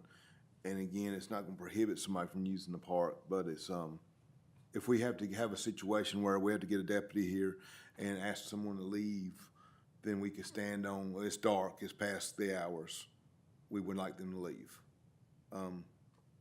But, that would take our initiative to make that request, of course. We're not asking the sheriff's department to come by as soon as dusk gets here and start running people off, by no means, especially if we have lights and it's a legitimate reason. But Right. it just provides us the ability to have something to relate to the hours to. And that's why I'm like I say, I agree with you wholeheartedly, but I just thought dusk would be a little bit more appropriate from the October to the March timeframe. Now, Jim, you're really more concerned with the nighttime than you are the morning, aren't you? I mean, because everybody gets up the same time regardless when the sun comes up. The reason I say that, I used to come up and walk a trail, I don't anymore much, but there's a lot of people that come up in the mornings, they're going to work at 7 o'clock and they get here at 5 and run. No, and I don't, and I go back to, I'm not trying to eliminate anybody that has a legitimate reason to be in the park, that's using the park for what it's intended for. What I'm concerned about is if we have someone that's not using the park for what it's intended for, that we have a set of hours that we can fall back. No, I agree with you. I agree with you, but what I'm saying is that the problems usually happen in the evenings at night. Absolutely, They absolutely. don't happen in the mornings. I mean, I don't never know of a case that we've had, in the mornings. Like I said, people get up and go to work at the same time. I know where you come from, and I'm with you. I'm just thinking about, like I say, in the morning, you're not having there's no issues with anybody. No, The no. people that's doing trouble, they're asleep, but maybe they go to sleep about that time. Yeah, and I don't recall myself coming up here at 5 o'clock in the morning either. Well, I used to come up here real early, and it was amazing at the number of people that would come up and run and walk. And We had a few issues lately, not a lot, but like when we left the other day, and then we had the lady, sleeping in the bathroom last year. And then, of course, the summer, and with the basketball courts and stuff, I just feel like we may have a more attractive area for teenagers to want to gather after dark. I'm with you. I'm with you at whatever y'all want to do at the night to solve that, because that's where your problems is at. But I wish we'd kind of just leave the morning, because people's hours they never change. The sun don't matter if they're going to come walk or run in the mornings. You don't want to discourage that. But I'll meet you in the middle. I'll meet you in the middle, Jimmy. You give me a morning hour, and I'll give you. Just whatever it is right now is fine. I'm just saying we're not having any problems, but no, you ain't gotta meet me anywhere. I'm with you. I mean, I understand where you're coming from. You're trying to get people to leave the park, and you can't get them to leave because we don't have it, and I'm with you, so. Okay, Just the mornings, what are the you know, I'm sorry. I know. What are the posted current hours? I believe it's 5:30 to 11, and it's in your package. No, it states no trespassing between the hours of 11 PM and 5:30 AM. That has to be, we're not gonna get past it being a public park. We're never gonna be able to control it the way we do our backyard. I hesitate to change, this has been debated back and forth over the years. I've been a party to some of those conversations and votes. And it's just, it's a hard thing to define and control, and it's just highly variable. It really depends on who you're having trouble with versus what the hour is. When you say dawn to dusk, there are people that are up here very early walking and running, and there are people that are here very late. When they get off of work, after supper, walking in the evenings and what have you. I just hesitate to change this, but Mr. Rigsby, you say when we want them to be able to ask them to leave, but the only way we can do that is if we've got a definitive hour when they would be considered to be trespassing. Otherwise, they couldn't be asked to leave unless they were violating one of the park's rules, whatever those rules might be now or later. Well, One possibility, Mr. Rigsby, is this indefiniteness of dawn and dusk when those actually happen. You could say sunrise and sunset, those are definite times. I think, and I looked up the definition of dusk to dawn or dawn to dusk, and that's synonymous with sunrise, sunset, and that's kind of how you base that terminology. So I agree, but Google will give you the sunrise and sunset on any given day. That's easy enough to determine. Well, can't we agree to start with that the morning is not a problem? The sunrise or whatever, I mean, the morning, I don't think it's ever been a problem. I don't think it ever will be. The night's when you always have your problems.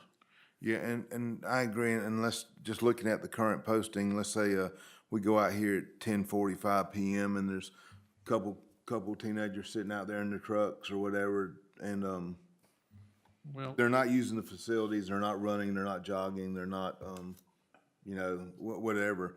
They're just sitting out there doing what they're doing.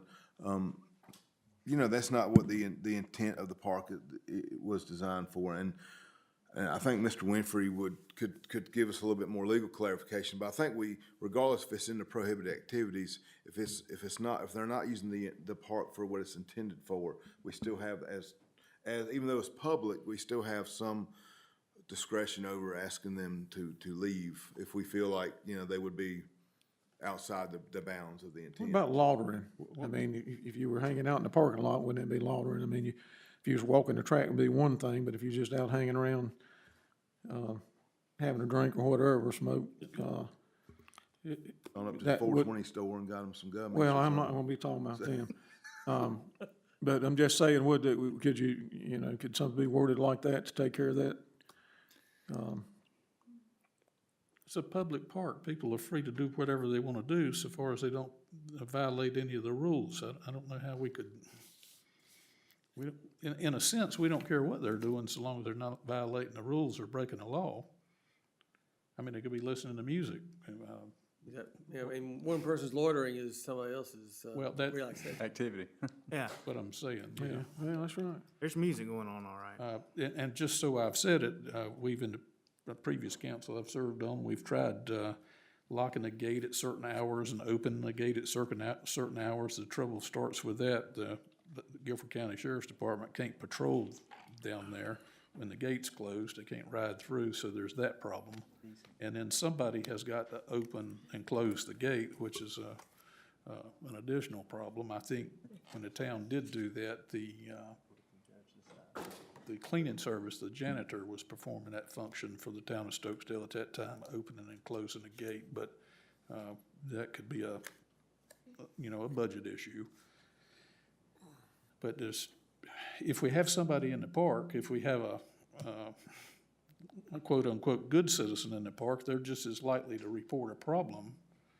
They would be eyes and ears there to report a problem as, there's that aspect of it. They're kind of on fire watch for us. I just would have to, I mean, and I don't disagree with you, but I think the hours after, when you get after 9 o'clock, I just don't think that there's a lot of good citizens in the park just using the park because it's dark. It's kind of generally later than what most people do. I agree with Jimmy. It is, a lot of people get up and run early before work. But I just think 11's too late. Well, if definitive hours are one of the questions, you don't have to keep them year-long. You can do seasonal hours. So open the park at a certain time in the spring and summer, close the park at a certain time in the spring and summer, and then vice versa for the fall and winter. That's a good point. It's an option. So But how would we? Can't take credit for that. Mr. Winfrey Would we brought have that to up post earlier. that seasonally, though? How would we, I mean, who's gonna make it determined? Month. I'd started on a month, May 1st through April 30th through May 1st, something like that. Yeah, time change. But we could, I guess, Oak Ridge does do dusk to dawn. I think that's what they say. I don't know how enforceable that is, but that's what they use. Now, I don't know if they have any issues. If Ms. Schneider was still here, we could ask, but I'm not sure.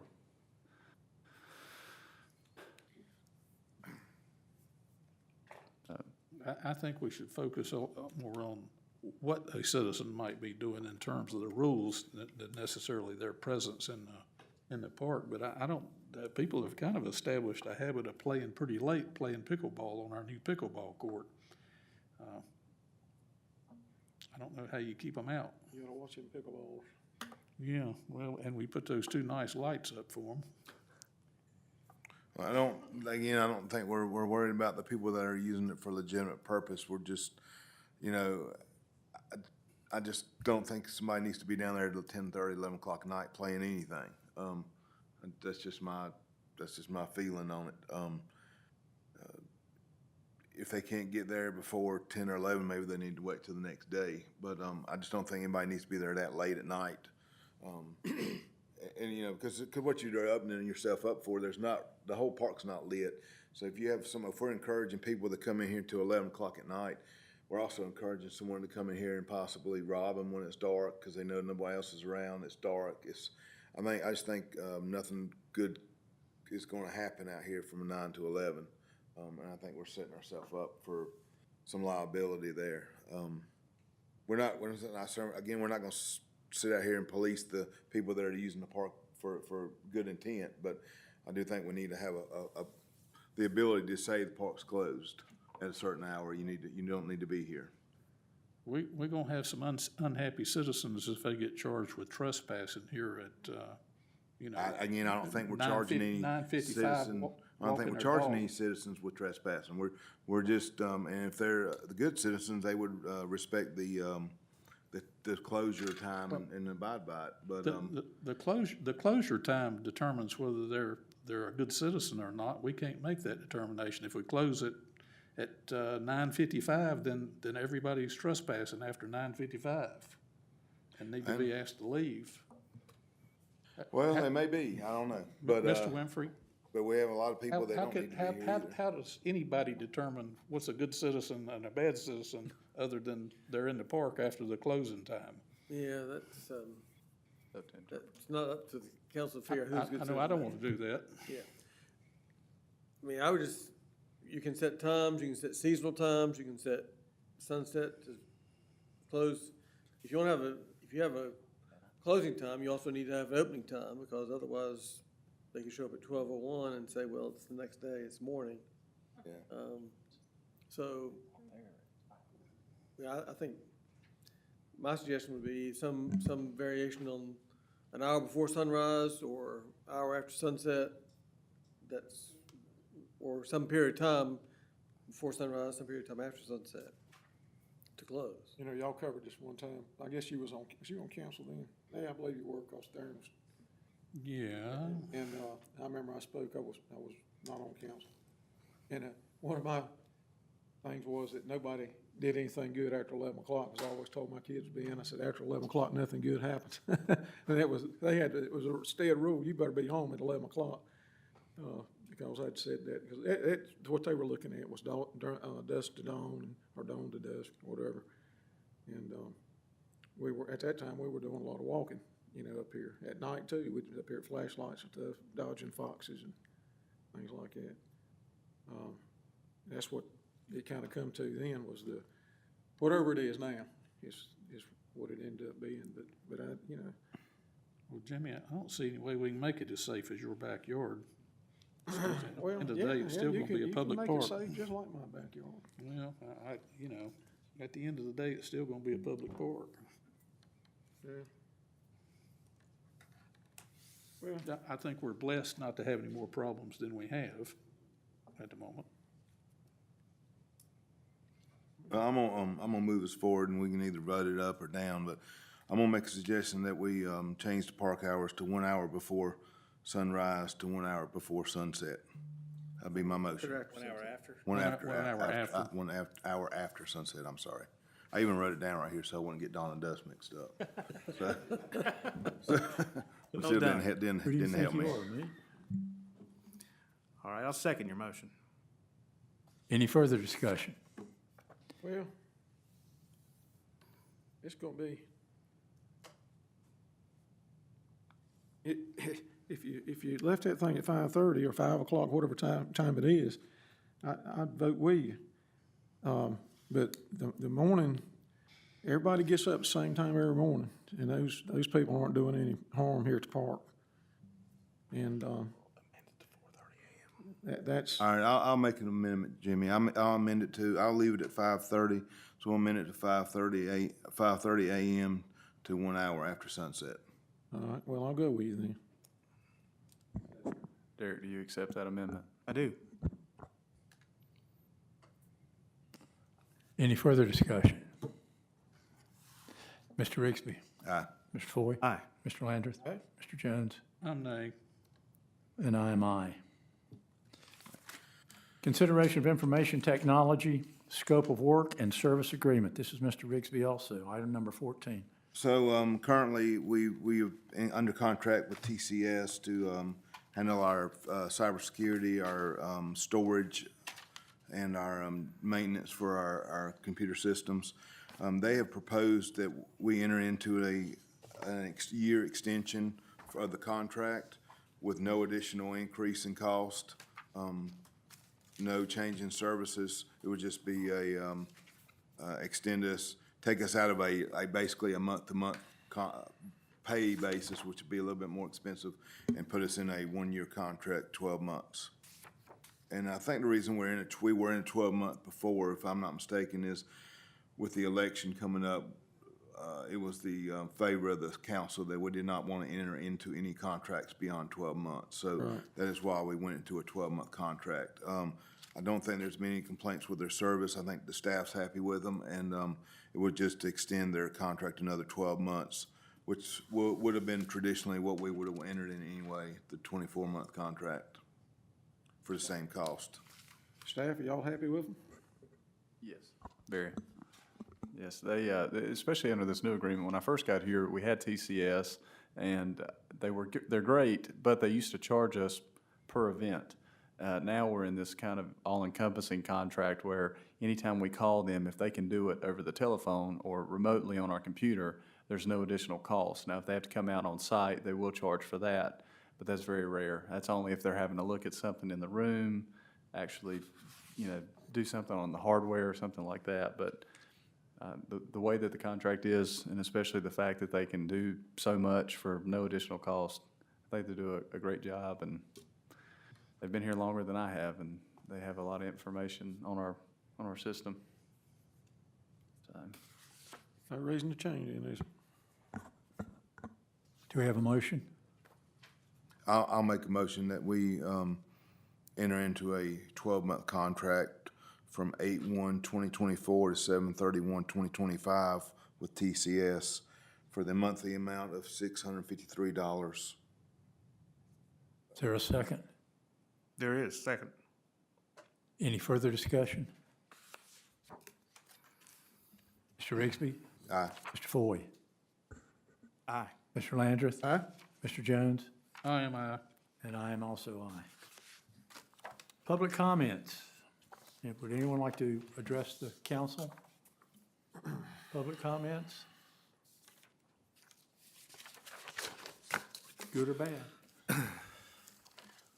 Okay, council comments. Mr. Rigsby? Just want to thank everybody for coming out, especially the scouts that stayed tonight. I'm glad that we feel it was a reasonable time to end. We have been here till 11:30 or 12, so y'all should be thankful. But so thank y'all for coming out. I know you guys are working on a badge requirement, so hopefully this will move you one step forward toward your Eagle project. So thank you. Mr. Foy? All right. Just a couple things.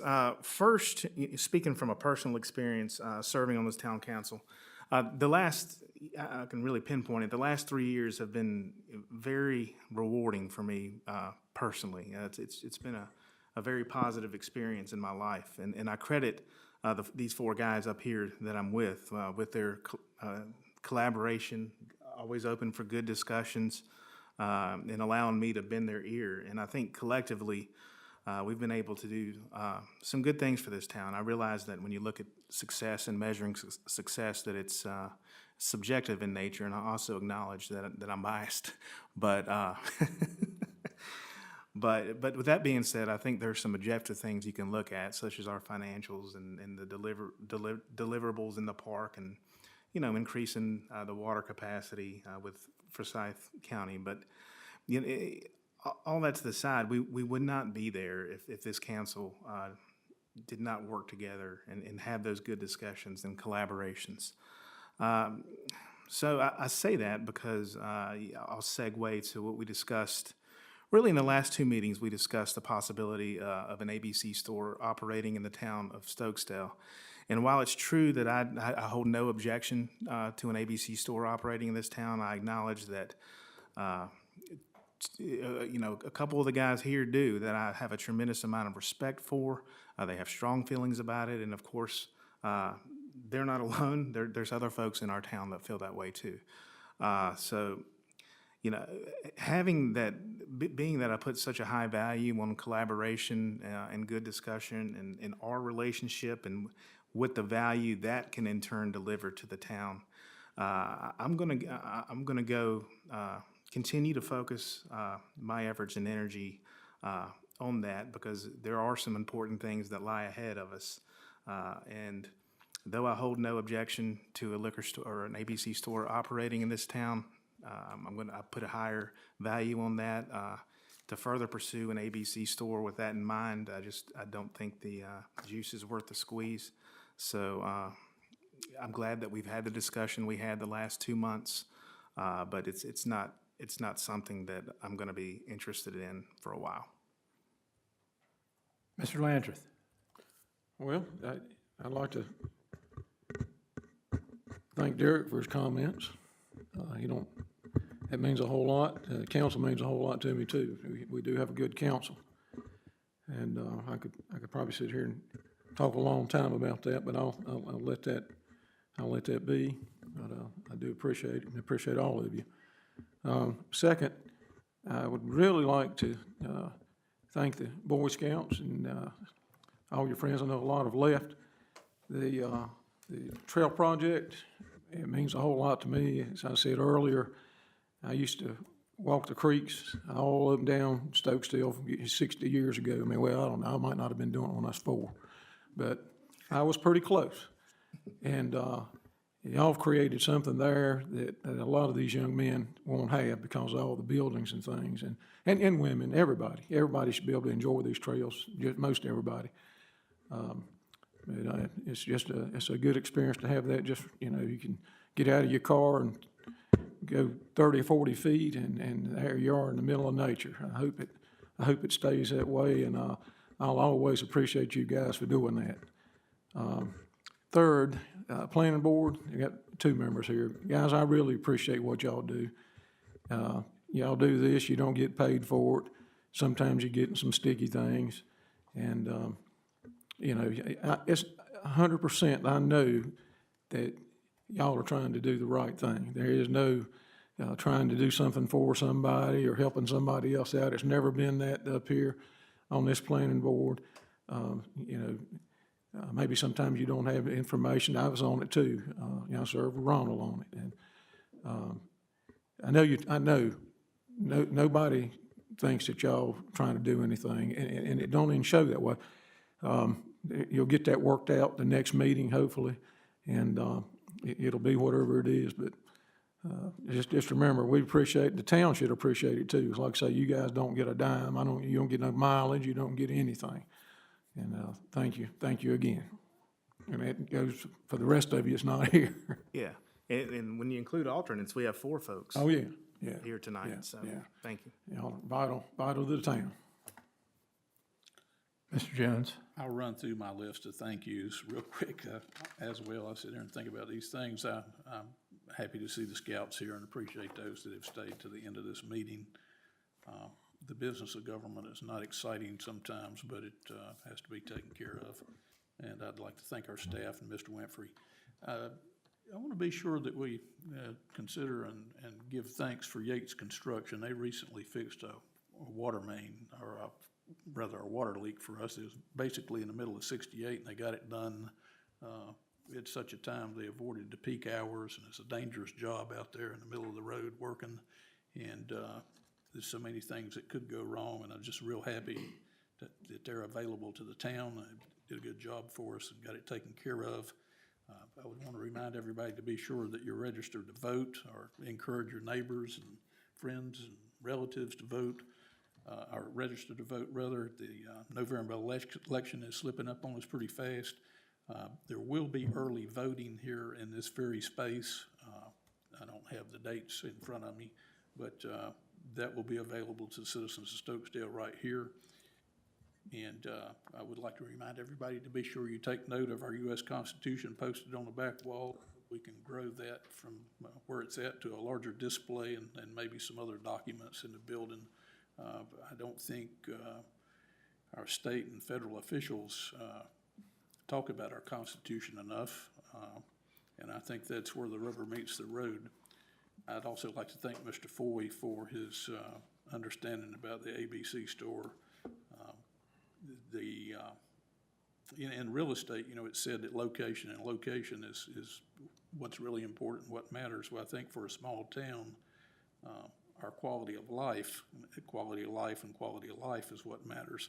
And that would be one of the things that would be impactful on that, along with, crime and taxes and all the rest of it. But I give thanks often for the town we live in, our citizens. I think we're very fortunate. We're in a world where there's a lot of war and strife and famine, and sometimes I think none of us really appreciate what we all have. And so anyhow, thanks for everybody for coming. The advantage I have by being last is everything else gets said before it ever gets around to me. So I can reiterate what Mr. Foy said. I personally don't have the objection to the ABC store, but as things stand right now, I cannot support it. I value not only this council, but I value the individual council of the individual members. They've probably carried me more than I've been able to help them. But I am very pleased that we are still together. And again, to reiterate what Mr. Jones said, thank you to the Boy Scouts. I want to thank everyone for being here tonight, and we'll see you next month. We're going to be here. Let me give you the announcements. The next regular Stokesdale Town Planning Board meeting is scheduled for Thursday, August the 22nd, 7 p.m. inside the Stokesdale Town Hall Council Chambers. The next regular Stokesdale Town Council meeting is scheduled for Thursday, September 12th, 2024 at 7 p.m. inside the Stokesdale Town Hall Council Chambers. Do I have a motion to adjourn? Yes, sir. Motion to adjourn. Do I have a second? Okay. Mr. Rigsby? Aye. Mr. Foy? Aye. Mr. Landrith? Mr. Jones? Aye. And I am aye. Thank you again. 9:30, not bad. Not my personal best, is it? We go out to the park and hang out at the park a little bit tonight. We got time. So while we were talking, I looked up the definition of dusk. Would you care to guess what the definition of dusk is? We forgot to do a sign. Time between sunset and Got to nightfall. decide when it was effective. What is nightfall? So what is, so, It's a circular formula. so kind of